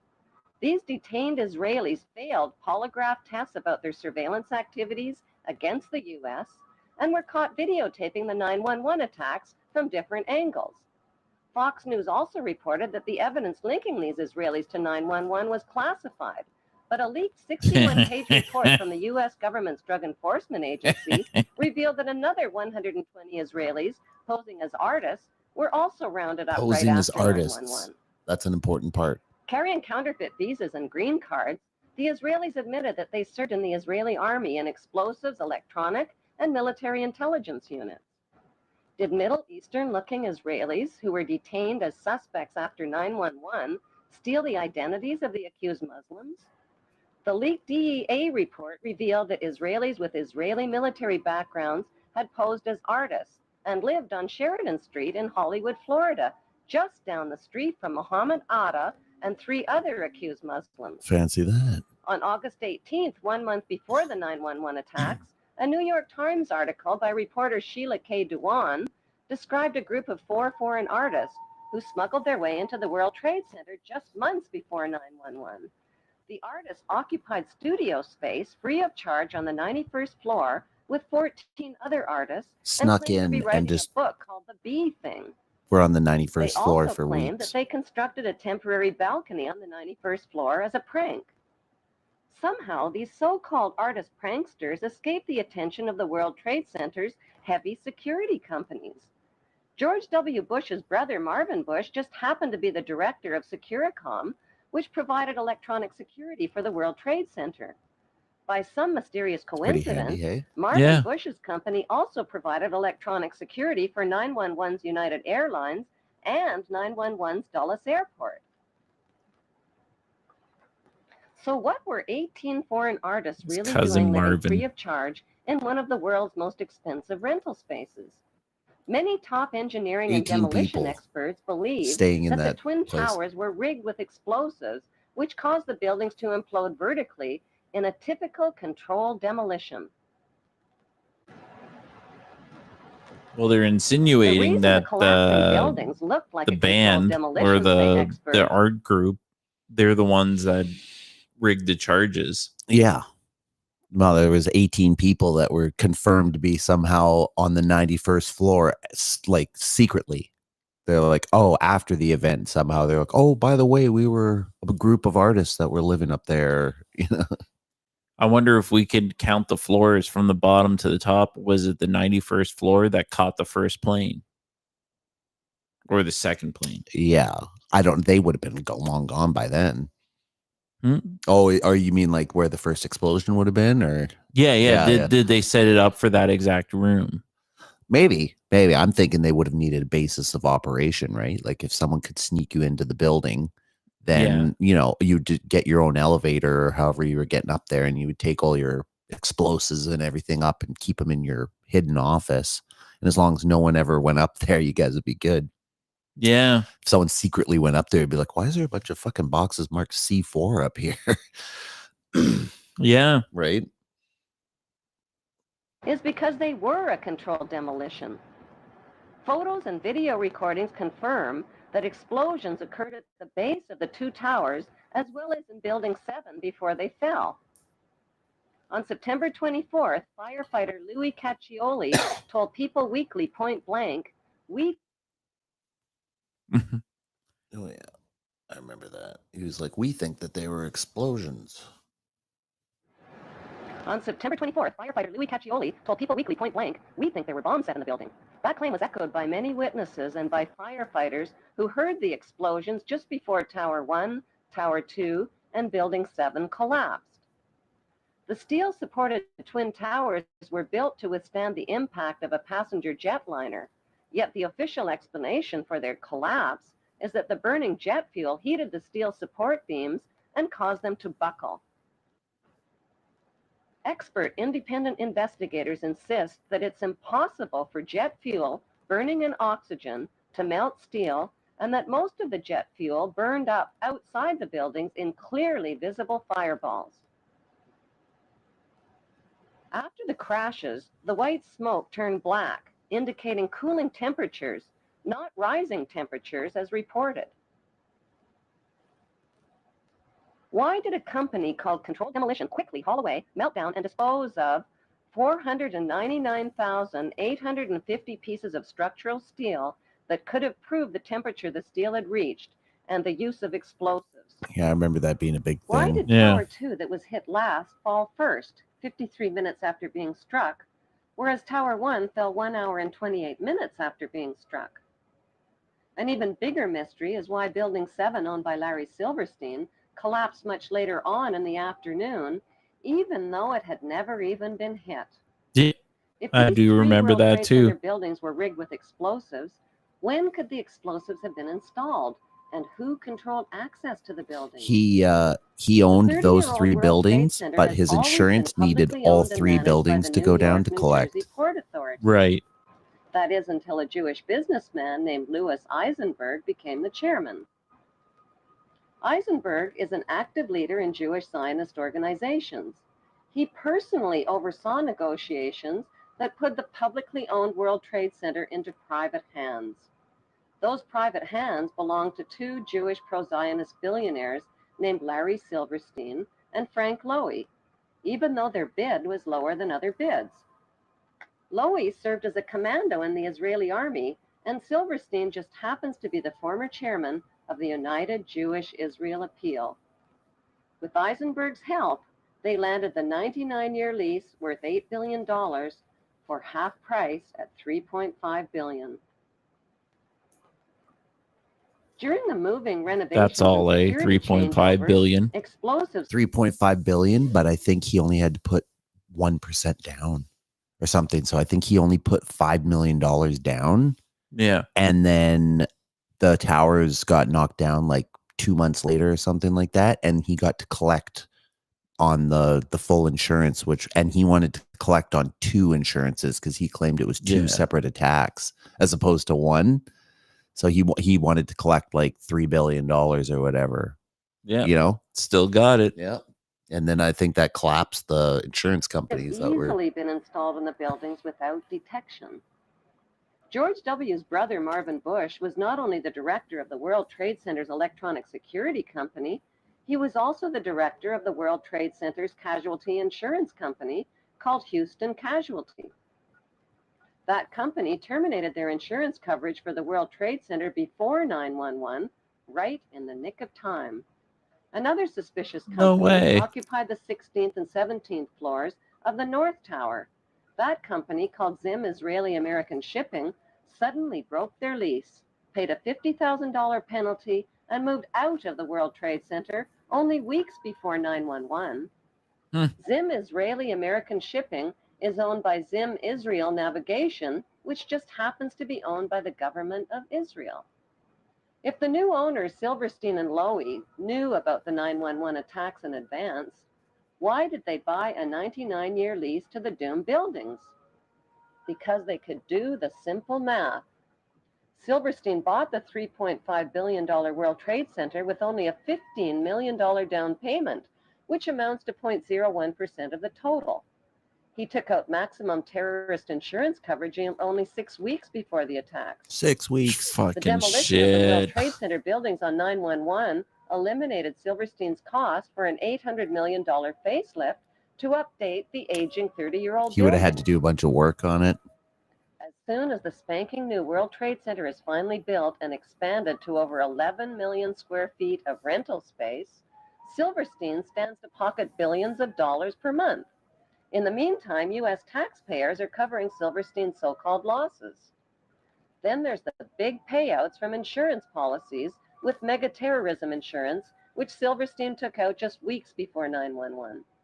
Silverstein is demanding a 200% payout by claiming payouts for 2 separate 9/11 attacks instead of one.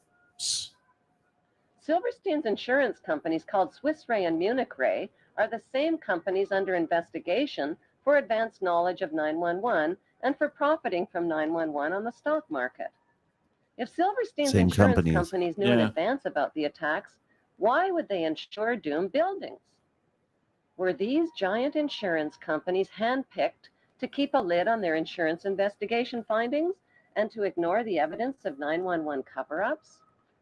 Silverstein has since bought out Frank Lowy, paid off investors and loan groups, put limits on victim compensation claims, and turned the publicly owned World Trade Center into the smelliest private real estate deal in American history. George W. Bush threw up permanent roadblocks to stop an independent investigation of the 9/11 events. Yep, that's true. When I the remember 9/11 that. Senate Yeah. committee report was published, 27 pages that would have connected international banks to 9/11 were censored. On October 30th, 2003, a CBC television documentary investigated the 10-year friendship between the Bush family, the bin Laden family of Saudi Arabia, and the Saudi royal family. That Yeah, we were friendship lucky includes enough to illegal watch presidential that. campaign contributions Yeah. and partnerships in oil and weapons companies like the Carlyle Group. Since 9/11, 2,500 relatives of victims filed trillion-dollar lawsuits against 7 international banks, against the Saudi friends of the Bush family, and against the U.S. government for suppression of information. On 9/11, all U.S. flights were canceled, and desperate relatives of 9/11 victims were grounded. 48 hours later, September 13th, an update. Private flights were still prohibited. To take off required government approval at the highest level. That morning, Prince Bandar of Saudi Arabia visited the White House. And later that day, something unusual began to happen. Despite the blanket aviation ban, several private planes, from Learjets to a 747, were cleared to depart from various U.S. cities. Yep. On board were dozens of the Saudi elite, almost every one a bin Laden or a Saudi royal. Meanwhile, Elizabeth Alderman was desperate to find a way from Paris to New York, where her son Peter was missing. Bin Laden family, whoever was in the United States, got safe passage home. And I couldn't get home to be with my children. Other families couldn't get to New York, who lived far away, to even begin to look for their children. At this point, we didn't know who was alive or who was dead. I couldn't get home, and the Bin Laden family were all able to get home. Since 15 of the 19 hijackers were accused of being Muslims from Saudi Arabia, why wasn't the fury of George W. Bush directed at Saudi Arabia instead of opium-rich Afghanistan and oil-rich Iraq? I remember questioning Before that the at the first time plane too. ever even Yeah. hit the first tower on 9/11, a massive military People were just buildup like, was organized fight, near fight. That's all. called Right. Operation Swift Sword and Operation Bright Star. 23,000 British troops were sent to the Oman Gulf near Afghanistan, and 17,000 U.S. troops joined NATO troops in nearby Egypt. All of these forces were positioned for attacks on the Muslim countries of Afghanistan and Iraq before 9/11. The Patriot Act, which was designed to limit American citizens' democratic rights and freedoms, was also designed and written months before the first plane ever even hit the first tower. Crazy. So who exactly are the producers of the 9/11 reality disaster movie that collected billions from insider stock market trades, 200 billion and counting from terrorized U.S. taxpayers, and gazillions of dollars from the conquest of Iraq's oil fields and Afghanistan's opium fields? Contrary to popular opinion, the producers of 9/11 are not practicing Jews. And contrary to popular opinion, the producers of 9/11 are not practicing Muslims.